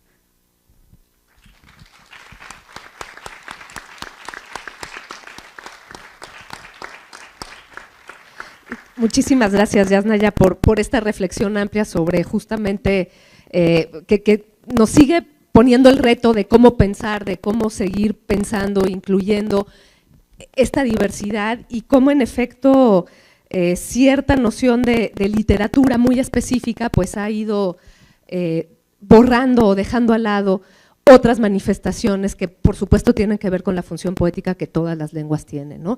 Y bueno, y también con esta reflexión sobre las políticas de la lengua que pues en nuestro país vienen dándose durante siglos y que eso es lo que produce finalmente una separación, como tú dices, que es mucho más política que lingüística, cultural, etcétera, ¿no? Y bueno, vamos a cerrar esta mesa con la intervención de Hermann Bellinghausen, que justamente va a retomar una de las cuestiones que aquí han salido, que es el problema de la difusión de las literaturas en lenguas originarias. Bueno, buenas tardes. Quiero empezar por decir que hace unos años un encuentro aquí en este auditorio no hubiera sido imaginable. De alguna manera siento que así como está dividida la mesa, hay como falta un eslabón. Aquí las compañeras que las conozco bien a la derecha, están hablando como que van a avanzar, porque a ustedes les están faltando elementos para saber, ellas ya se están peleando con algo que acaba de empezar a suceder y que es bien importante. Y acá están hablando de la tradición, de las otras formas musicales, del lenguaje, de no sé qué. Yo creo que ha pasado algo fundamental en la historia de México que nadie se está dando cuenta. Yo creo que el milenio existió, algo pasó en el año 2000 o por allí, que algo tal vez empezó en el 92, pero algo cambió realmente. Entre otras cosas, empezó a haber poetas a montones en lenguas que nunca se habían escrito. O sea, algunas sí, el zapoteco, por supuesto, sobre todo el del Istmo, de hecho Irma vendría siendo, Irma Pineda, la heredera de una tradición, tal vez la tradición, la única o la más fuerte de escritura o de poesía que tenemos de los pueblos mexicanos originarios. Los zapotecos tienen generaciones escribiendo, cantando, de bohemios, no sé qué, y tienen una cosa, sí, con el mezcal, todo, y eso ha estado sucediendo, pero son casi una excepción. Ella tendría el privilegio de heredar ya una tradición donde hay grandes poetas bilingües, porque además está el asunto de lo bilingüe. Pero creo que esto no se da aislado, hay un cambio general en la actitud de muchos pueblos indígenas hacia sí mismos y hacia lo que entendemos por México. Sobre todo porque México está hecho una desgracia, es un país que con frecuencia nos da vergüenza. Antes no era así, o sea, nos podía caer gordo el PRI, pero no nos daba vergüenza el país. Y ahora sucede mucho por todos lados y la gente se corrompe o se descompone o se va, o bueno. Y los pueblos indígenas hace 20, 25 años decidieron que iban a tomar otra ruta, su ruta. Y vinieron muchas cosas, yo creo que el parteaguas es 92, cuando los reyes y los presidentes quieren celebrar el 5º centenario y los pueblos mandan a volar y deciden que es una imposición y empiezan a hacer una contralectura de la historia, de todo lo que había venido sucediendo.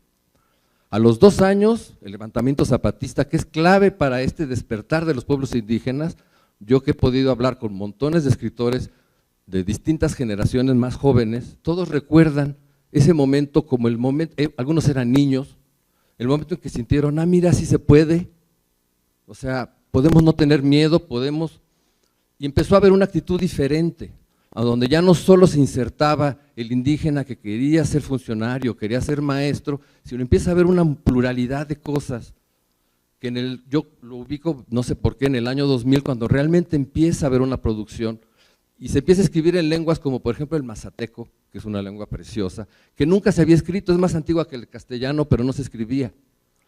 Pero como hubo una mujer que se llamaba María Sabina, que fue la sabia de los hongos, y la violó los Beatles y no sé qué, y la escucharon y la grabaron y vinieron a grabarla, y luego la tradujeron al alemán, los lingüistas, y al inglés, y de pronto ya la leíamos traducida del alemán, hasta que apareció un cuate que es Álvaro Estrada, que era de su pueblo, la oyó y sabía escribir en español y la tradujo, y de pronto dijeron, wow, aquí hay una poeta real, una poeta que inventa palabras. Y al poco tiempo, un maestro, Juan Gregorio Regino, que me parece que estará hoy en la tarde, empezó a escribir poesía y resultó un poeta extraordinario. Yo creo que es de los poetas que mejor está escribiendo en México actualmente, independientemente de en qué idioma. Por supuesto no hablo mazateco, pero escucharlo leer en mazateco es un placer, porque es música, es como un pájaro. Pero además su poesía en castellano es muy sólida, se lee muy bien. Pero él es uno que, ¿qué hizo? Empezó como retomando lo de María Sabina y empezó a traerlo a la temática contemporánea. Digo que hubo un parteaguas porque los pueblos se están organizando de otra manera.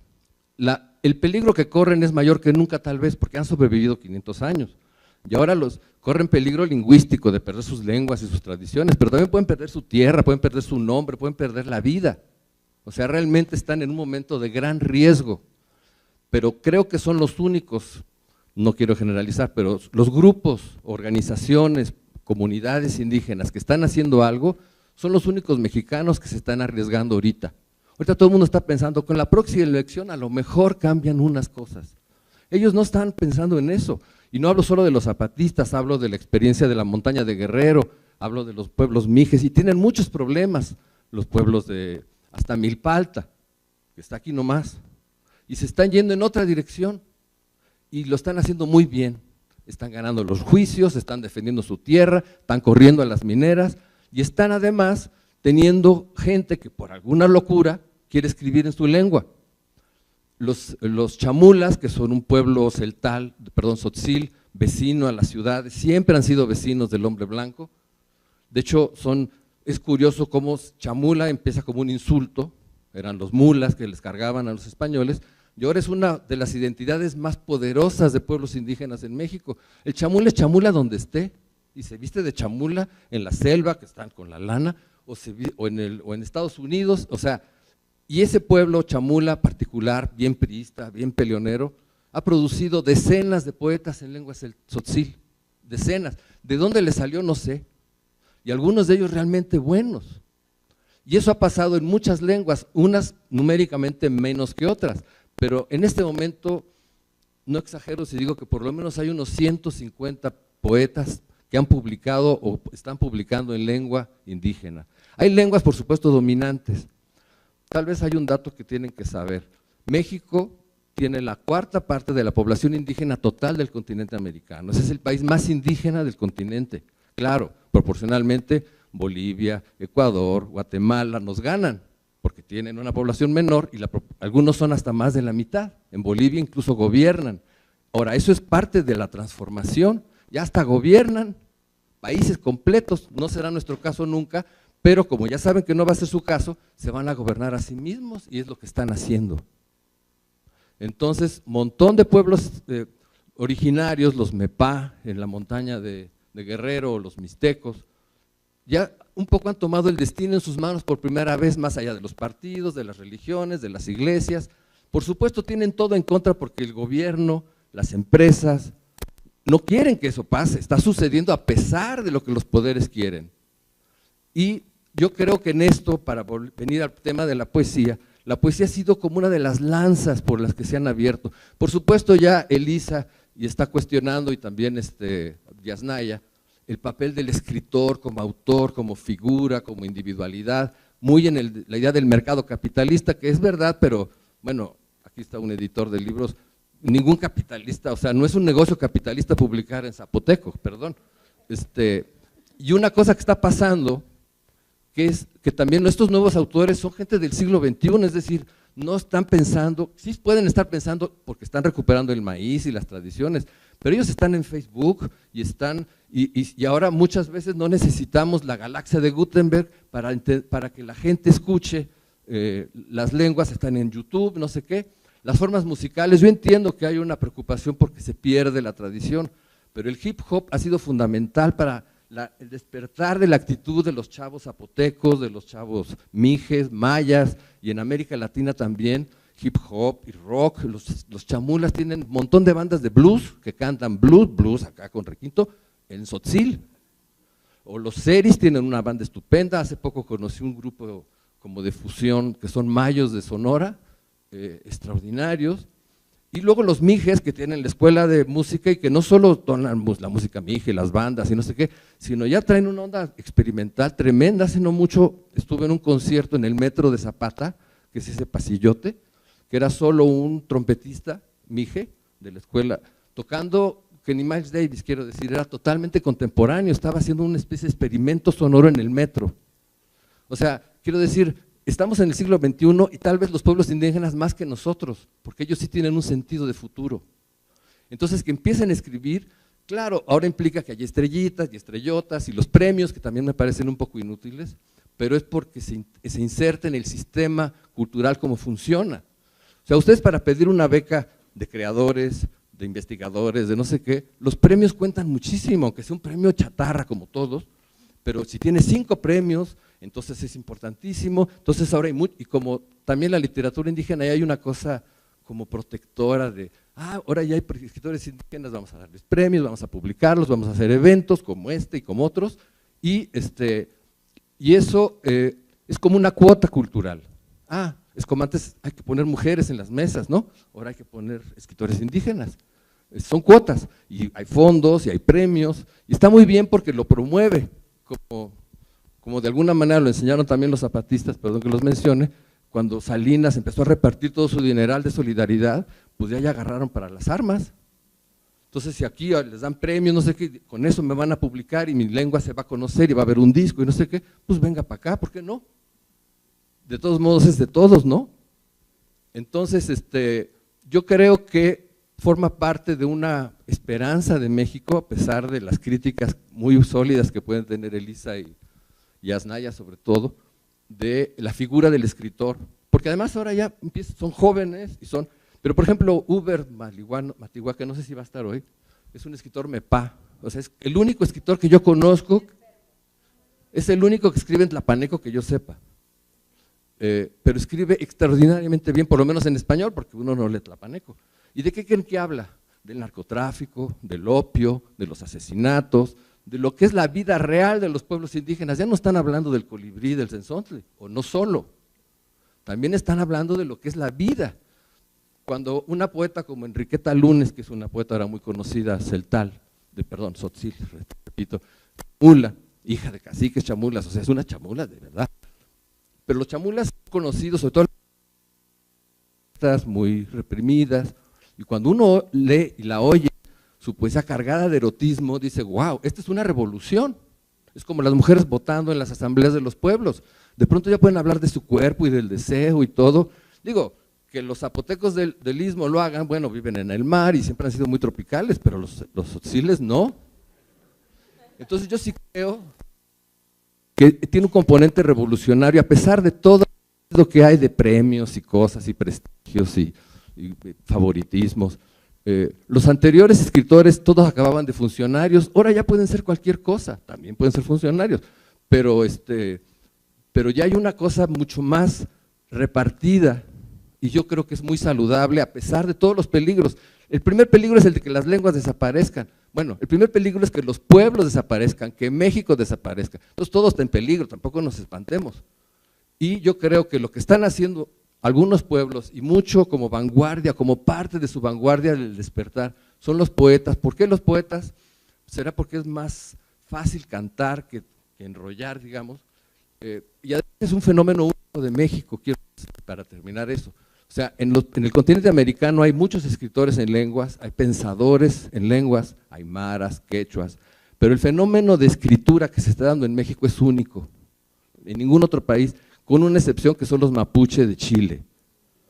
Y fuera de eso, lo que también hay un desarrollo mayor del pensamiento indígena al que estamos teniendo en México. Por ejemplo, Yasnaya sería una de las pocas gentes que está pensando en la lengua y pensando, quiero decir, en la lengua como tema y en la lengua como instrumento para pensar. Otro es el abogado Francisco López Bárcena, que produce montones de libros sobre las leyes y sobre la historia y está pensando. Pero él organizó un congreso de pensadores mexicanos y tenía un problema porque no sabía quién invitar, nadie estaba trabajando como filosóficamente, cosa que sí está pasando en Ecuador, que sí está pasando en Bolivia, en Perú, pero aquí tenemos montones de poetas y yo creo que eso es bastante saludable. Y va conjunto con una experiencia política, en un país sin esperanza política, donde no tenemos alternativa, se están dando una. Esta victoria de Malinaltepec, que es la tierra precisamente de Uber, que ganó a la minera, que se quiso meter y no sé qué, crea un precedente importantísimo porque cuestiona la ley minera en general. Entonces no es casualidad que tal vez el poeta ahorita más de moda entre los indígenas, venga de ese pueblo que acaba de dar una batalla fundamental y la ganó, porque además los pueblos indígenas ganan, nosotros no. La gente quiere parar los edificios en la delegación Benito Juárez, hace una marcha, va, grita, hablan la prensa y no pasa nada, el edificio ahí está. En cambio estos, la mina no está, o sea que tendríamos que aprender de ellos a que están ganando. Muchas gracias.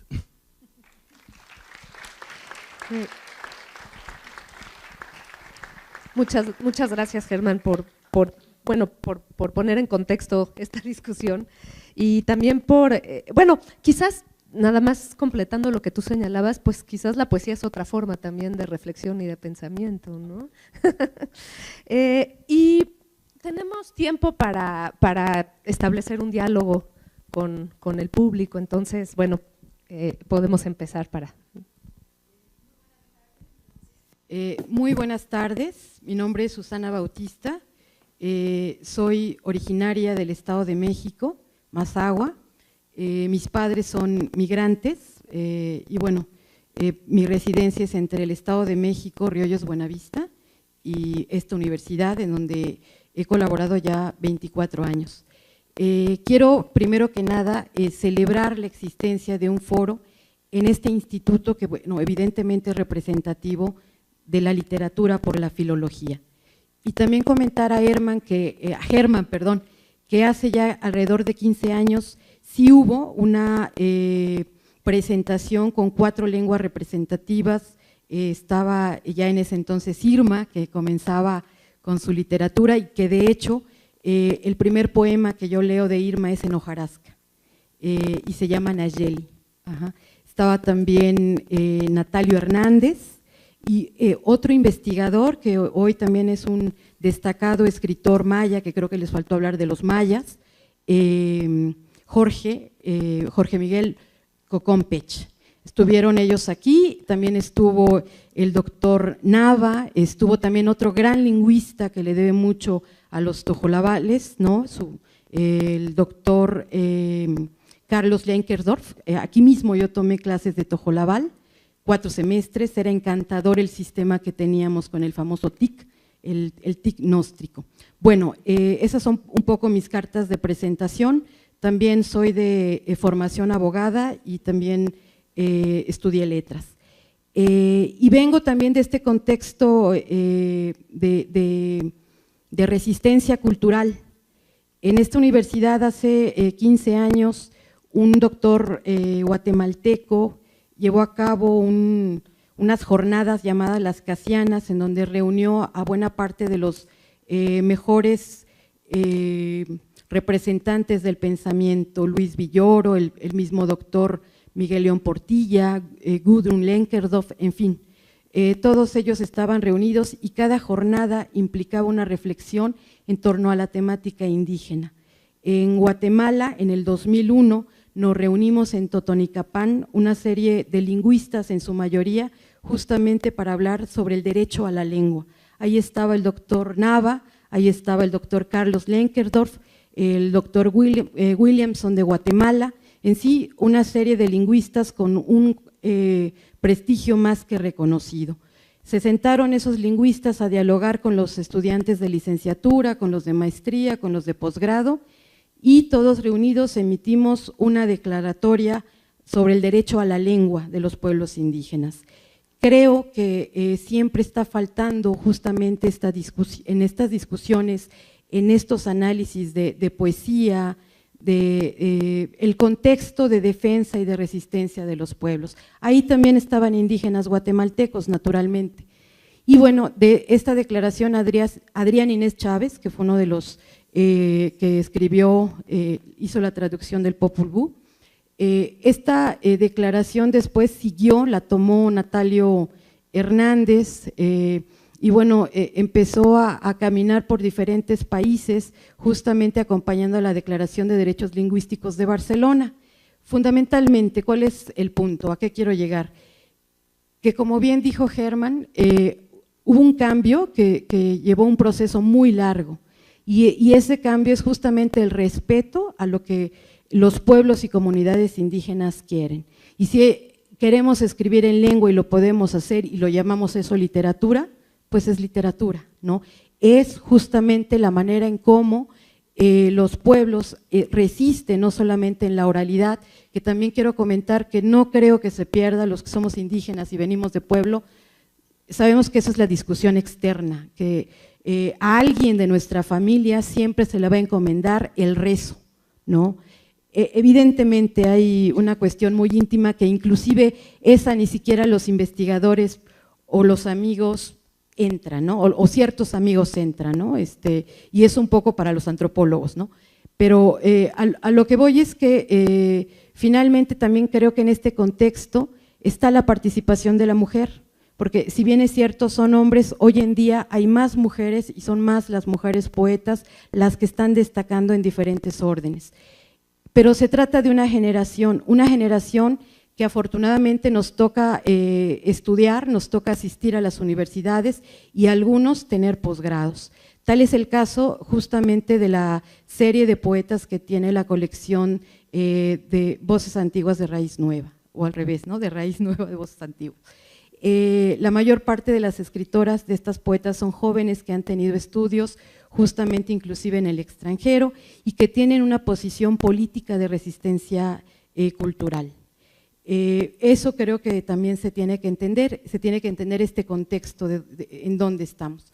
Hay un libro muy interesante de una investigadora que está en el instituto de aquí al lado, que es la doctora Natividad Gutiérrez Chong, que se ha dedicado con mucho discreto a seguir y tiene estudios muy actuales de liderazgos indígenas, entonces creo que vale la pena echarse el clavado en el contexto social que tiene la doctora. Y ya para terminar, nada más, también me pareció muy interesante que se haya invitado a esta mesa la parte que tiene que ver con la música. Creo que la música tampoco se puede entender sin la danza, entonces van juntas.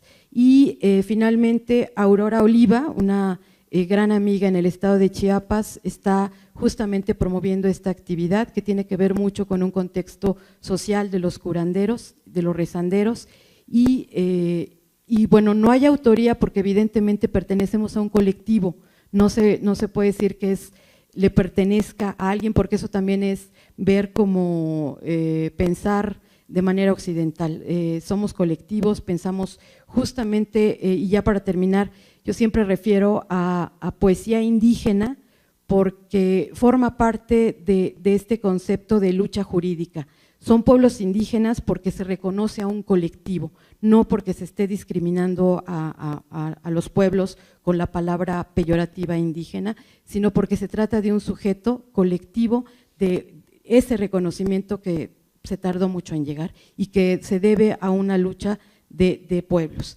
Y creo que también me parece importante porque estamos en un contexto universitario y no debemos olvidarnos que hubo gente que empujó justamente a abrir espacios, por lo menos en esta universidad, el doctor Miguel León Portilla y Carlos Montemayor. No por nada el festival más importante que tiene esta universidad para las lenguas indígenas de América se llama Festival de las Lenguas de América.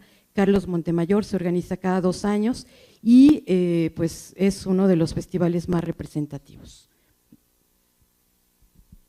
Muchas gracias. Si les parece, no sé si quiera alguien más intervenir y después le damos la palabra a nadie, bueno, de la mesa, mientras.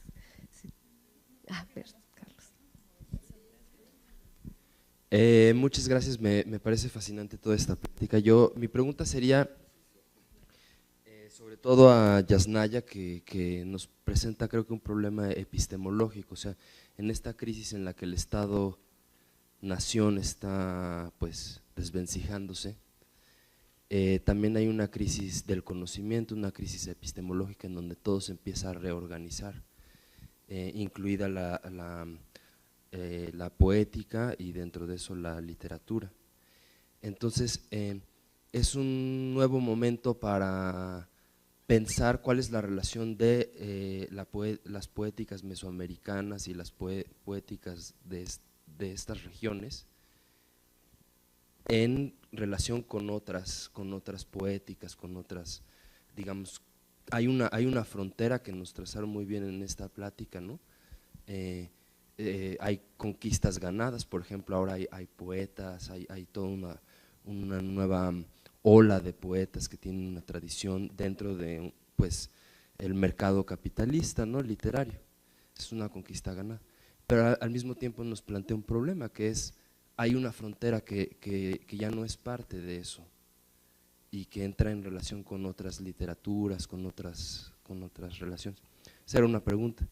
Y luego creo que hay un problema que hay que señalar, que es que las ciudades en sí mismas y la migración pues es un fenómeno colonialista.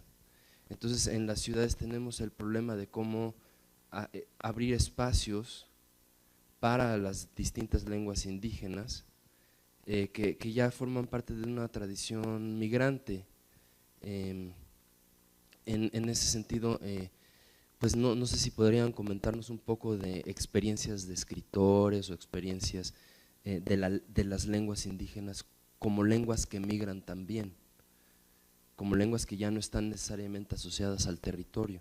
Una cualidad de, por ejemplo, el castellano es que se salió del territorio por la conquista y la colonia. Pero yo sé que hay resistencias también, pero prefiero escucharlas de ustedes, ¿no? De las lenguas indígenas en otros lugares, en Estados Unidos, en la ciudad. Bueno, si gustan responder. Una pregunta más, por ahí había.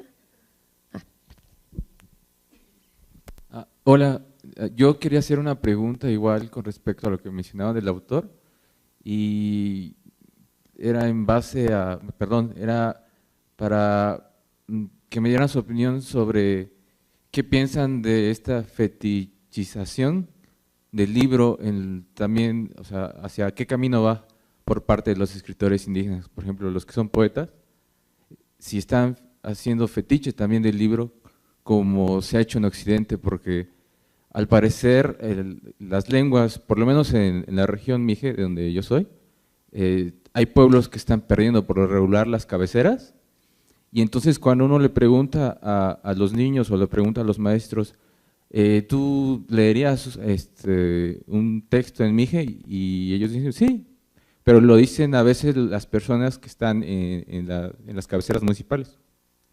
Pero los que son de rancherías y toda esa situación, pues a ellos no les interesa. Entonces, por un lado, siento que muchos, o por lo menos gente que escribe en Mije, está cayendo en el fetiche del libro como si fuera lo mejor, y están dejando de lado la oralidad, que siento que se está perdiendo. Entonces la pregunta sería, ¿qué piensan sobre esta fetichización del libro en lenguas indígenas?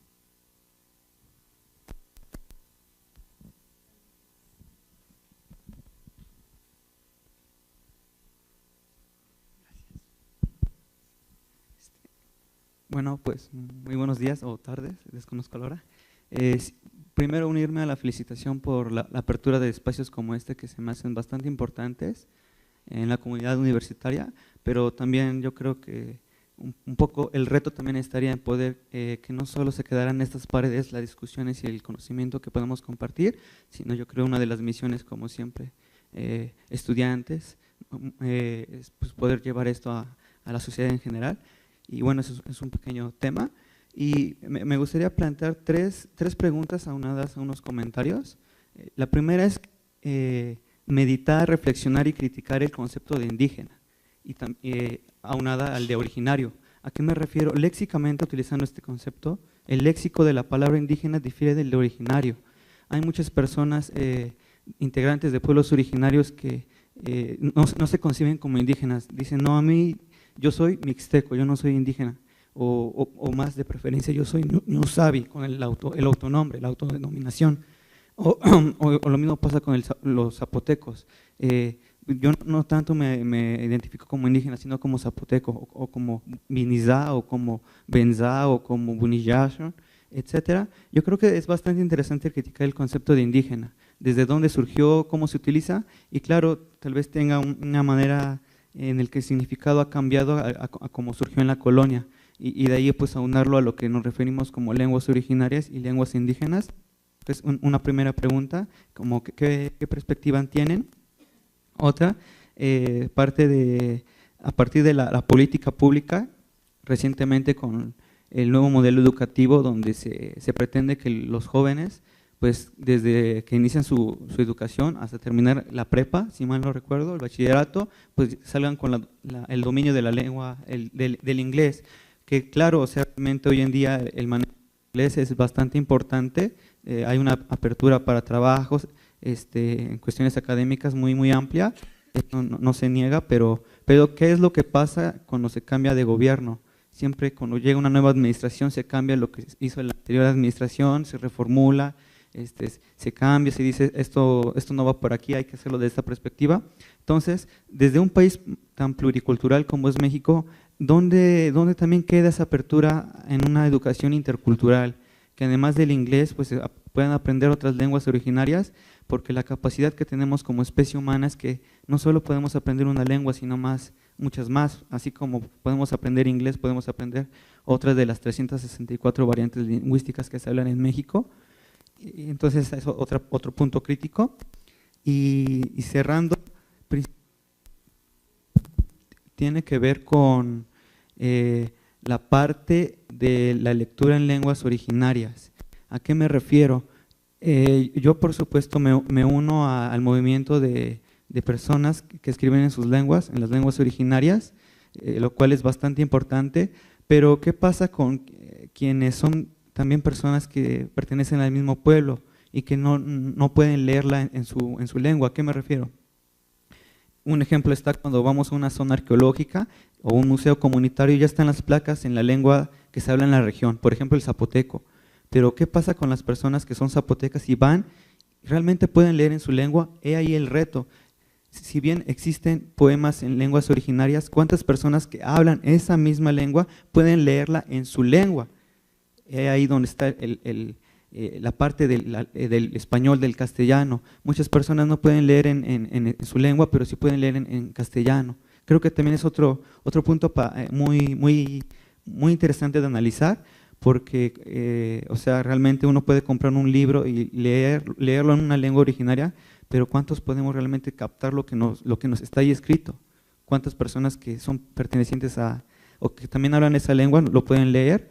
Yo creo que también es otra parte que, si bien es muy compleja, creo que se puede ir trabajando y bueno, como comentaban, realmente también uniéndome al primer punto, la diversidad que existe entre los mismos pueblos. Aquí retomo el punto de la poeta Irma Pineda. El zapoteco de la costa, del istmo, sonóricamente es muy bonito, y bueno, sí, una invitación es para que puedan encontrar el trabajo de Feliciano Carrasco, un cantante de trova zapoteca muy bonita, pero precisamente en esta diversidad de pueblos, el zapoteco del istmo es muy diferente al del valle, al de los valles, y mismo al de la sierra. ¿Y a qué me refiero? Mi pueblo está en la Sierra Norte de Oaxaca, el pueblo zapoteco, pero para nosotros pues hablar de los totopos, del tamal de iguana, que comer armadillo, la playa, el calor de la costa, pues es algo completamente distinto a vivir alrededor de las montañas, de las nubes, las bandas, el aguardiente, etcétera. Son dos contextos contextos diferentes, que si bien pues tenemos un linaje sociohistórico que nos agrupa como pueblo zapoteco, pero también existe una diversidad bastante amplia en ese sentido. Y bueno, yo creo que es ahí que ante esta diversidad la política pública lo ha visto como un problema, pero un problema es un reto que tiene que seguir trabajándose.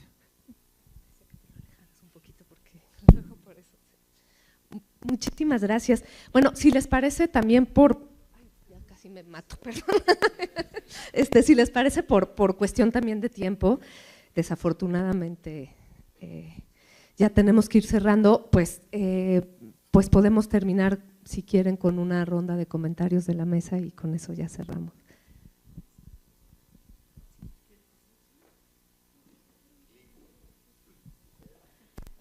Bueno, yo sí me quería referir a algo que tiene que ver con lo que dijo la compañera y con lo que dijo. No solamente, es decir, el resurgimiento y la efervescencia de los movimientos indígenas tiene olas, ¿no? Hubo una primera ola alrededor de los 80, cuando se crearon culturas populares, educación indígena, México profundo, etcétera, etcétera, en donde hubo una primera ola de no indígenas, que somos una especie de etnia, muy endogámica y muy conocida, a la que pertenecemos algunos de los aquí presentes.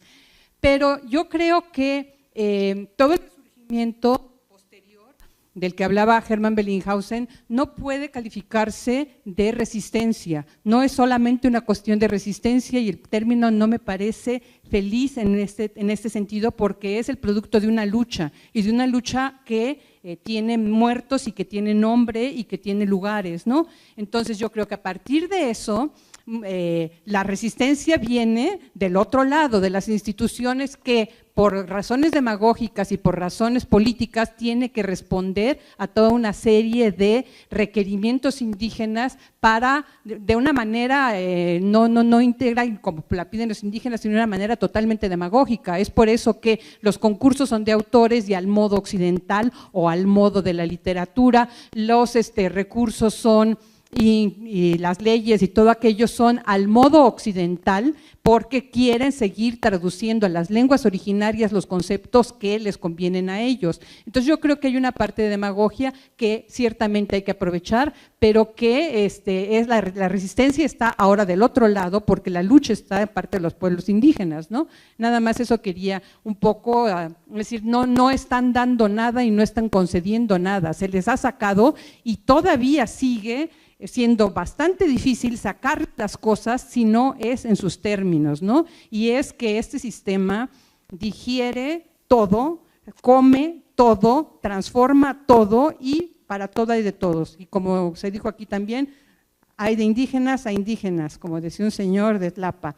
¿Por qué no tienen reivindicaciones? Esto era en los 80s, cuando se ganó en la montaña por primera vez un municipio independiente, que no fue Juchitán, sino fue en Tlapa, en Acosauca.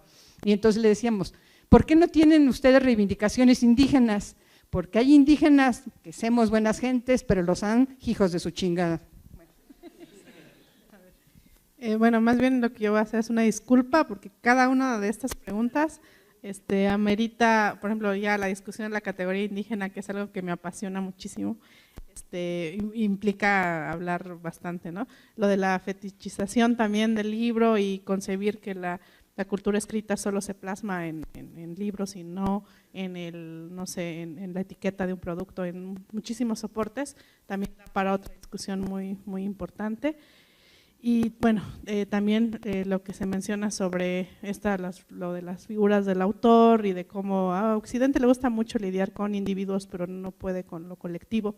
Y bueno, muchísimas discusiones que yo creo que podemos ir dejando lamentablemente para después.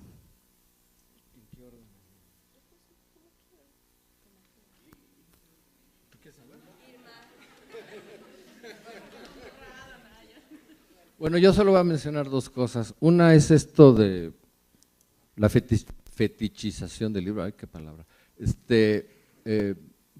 Es cierto, el libro es un objeto, es un ladrillo que acaba en las bodegas, como dice Irma, pero de cualquier manera hay muchas cosas que cuestionar. Por ejemplo, hay lenguas, como por ejemplo el zapoteco, en el náhuatl, el maya, donde la lectura es relativamente simple, es decir, si escriben en letras occidentales o latinas, más o menos se puede leer el texto. Pero hay lenguas donde necesitan un montón de muletas de la lingüística, las variantes del mixteco, el mije mismo, el chol. De repente uno lo lee y dice, bueno, y este acento para acá, que cómo se lee. En realidad es para iniciados, ya no digamos para hablantes de la lengua, sino para lingüistas. Lo que está sucediendo es, por un lado, yo creo que el libro tiene el valor de que fija las cosas, yo creo que pensando en el futuro, cuando habrá un día en que algunos de estos pueblos, tal vez no todos, aprendan a leerse y a escribir en sus propios términos sus lenguas. Pero además, mientras, tenemos otra cosa que son los compact disc, tenemos el YouTube, tenemos hasta Facebook ahora, donde los poetas pueden transmitir su poesía y los que los están escuchando lo van a entender, los niños del kinder, los jóvenes de los pueblos, y no tuvieron acceso al fetiche libro, pero tuvieron acceso al poema, a esa forma arriesgada de decir las cosas, porque eso es lo que hace un elemento de la literatura, que antes no había, y ahora está sucediendo, en oleadas, como dice Irma, por ejemplo, hablaba yo de estos poetas chamulas. Bueno, en realidad esa oleada parece que pasó, ahorita no sé bien dónde están, pero vienen nuevos.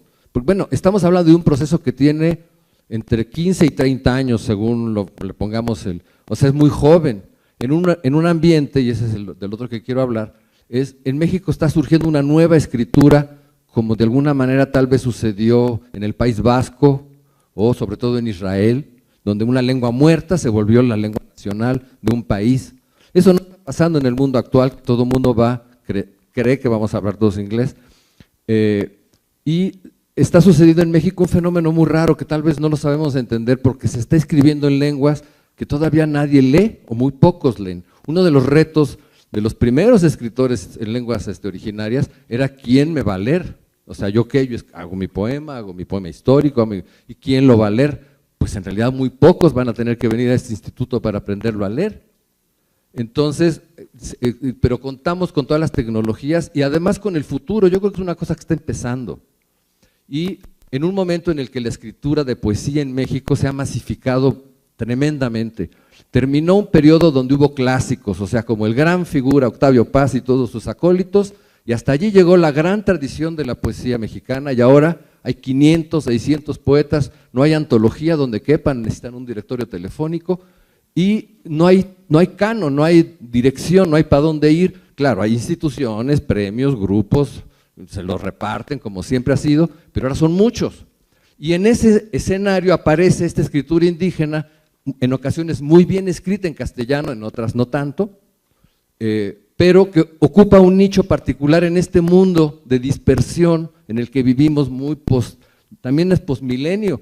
Yo creo que ahorita la poesía en español, la poesía mexicana, que estaba en Poesía en Movimiento y que tenía figuras y nombres muy acá, ahora es un montón de gente que está tratando de ocupar el lugar de los que se murieron, que está escribiendo para que me apruebe Monsiváis o me apruebe Paz, que ya están muertos, o José Emilio Pacheco. Entonces hay un envejecimiento de la literatura, pero al mismo tiempo una proliferación que es interesante. Hay grandes poetas, mujeres, por ejemplo, que antes era impensable. Yo creo que ahora son la parte más interesante de la nueva poesía mexicana, son las que escriben las mujeres, porque y como también creo yo que es la que escriben los que vienen de los pueblos indígenas, y es por una razón, porque tienen algo que decir.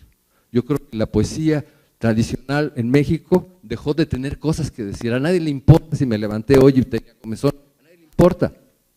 En cambio, cuando nos están hablando de la problemática real de los pueblos, de las personas, que es la sensibilidad de las mujeres, es mucho más cruda, más directa en la nueva experiencia del siglo XXI, eso se está expresando en la poesía. Entonces yo creo que la dispersión es una riqueza a futuro. Esperamos aprender de eso y que las generaciones posteriores tengan la posibilidad de vivir en un país pluricultural, multilingüístico y todo lo que sea.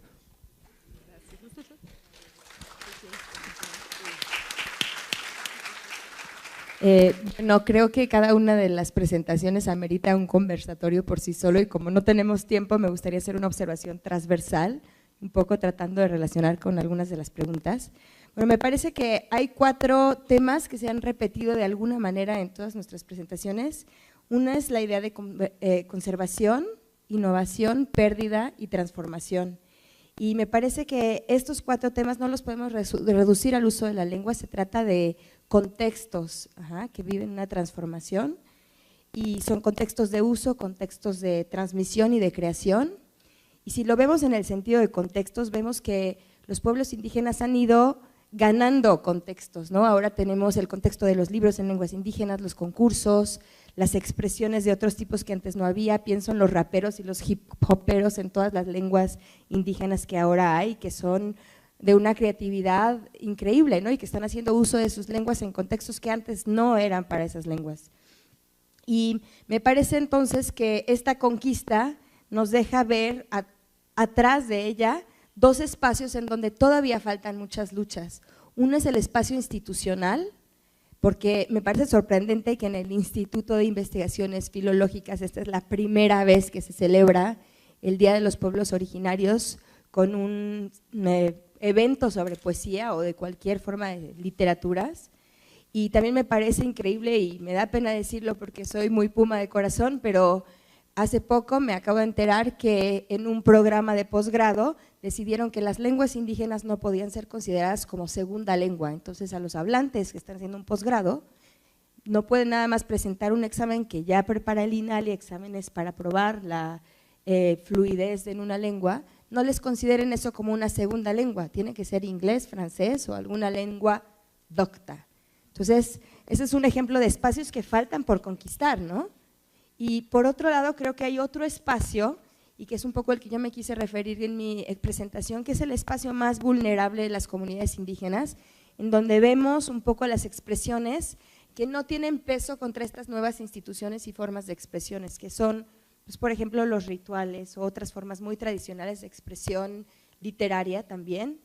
Y me parece que, aunque parezca contradictorio, muchas veces la lucha institucional hace que las comunidades cobren conciencia de la riqueza de manifestaciones que tienen y permite que estos ámbitos mucho más tradicionales se fortalezcan.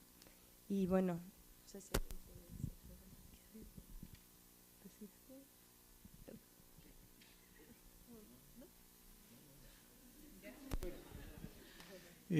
Pues también como comentario no final, sino de intermedio, coincido en que todas las intervenciones dan para las de los colegas como las de ustedes, pues para continuar, ¿no? Una discusión, unas reflexiones, y yo solamente quiero puntualizar una de las preocupaciones que acaba de decir Margarita.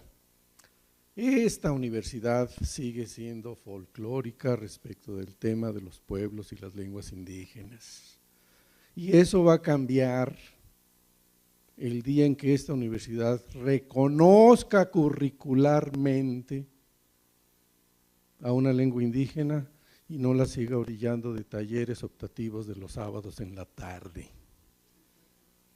Gracias. Muchas gracias, efectivamente. Hay mucho camino por recorrer. Bueno, ya una última intervención, ya breve, porque ya estamos sobre el tiempo, y con esto terminamos.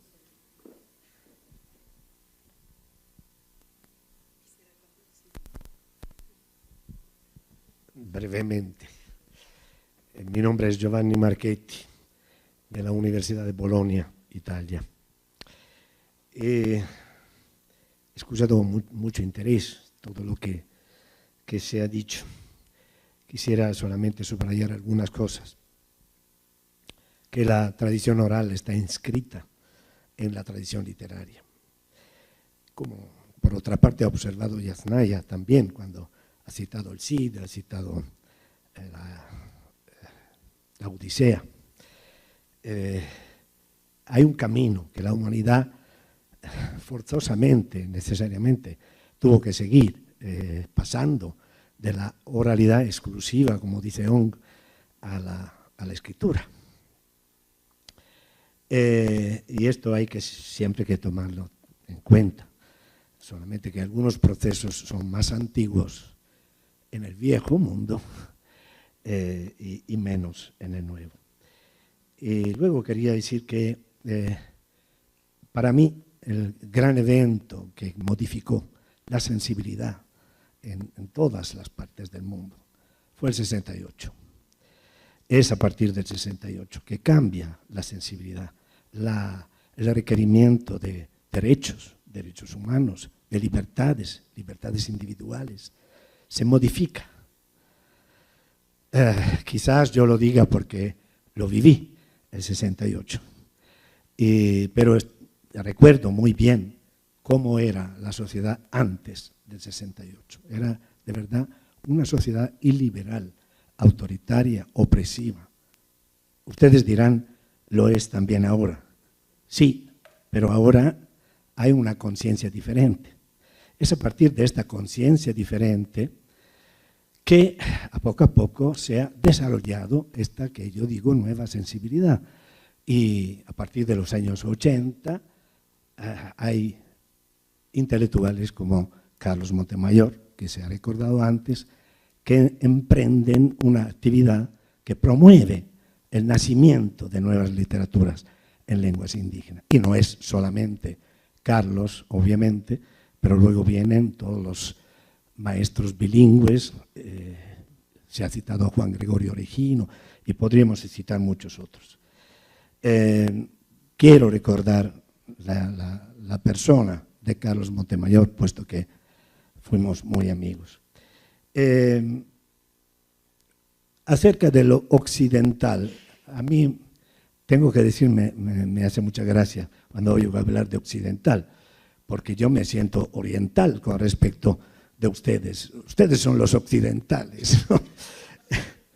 Y a propósito de lo indígena quiere decir originario, no es otra cosa, quiere decir nacido en el lugar, no es nada más y nada menos.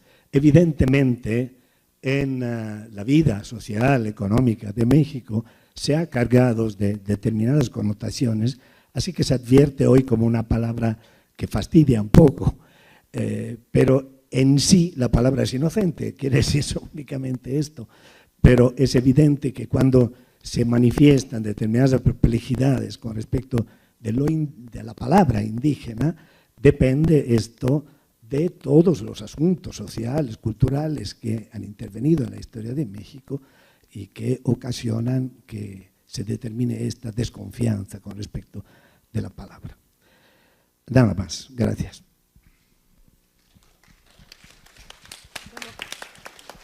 Muchísimas gracias.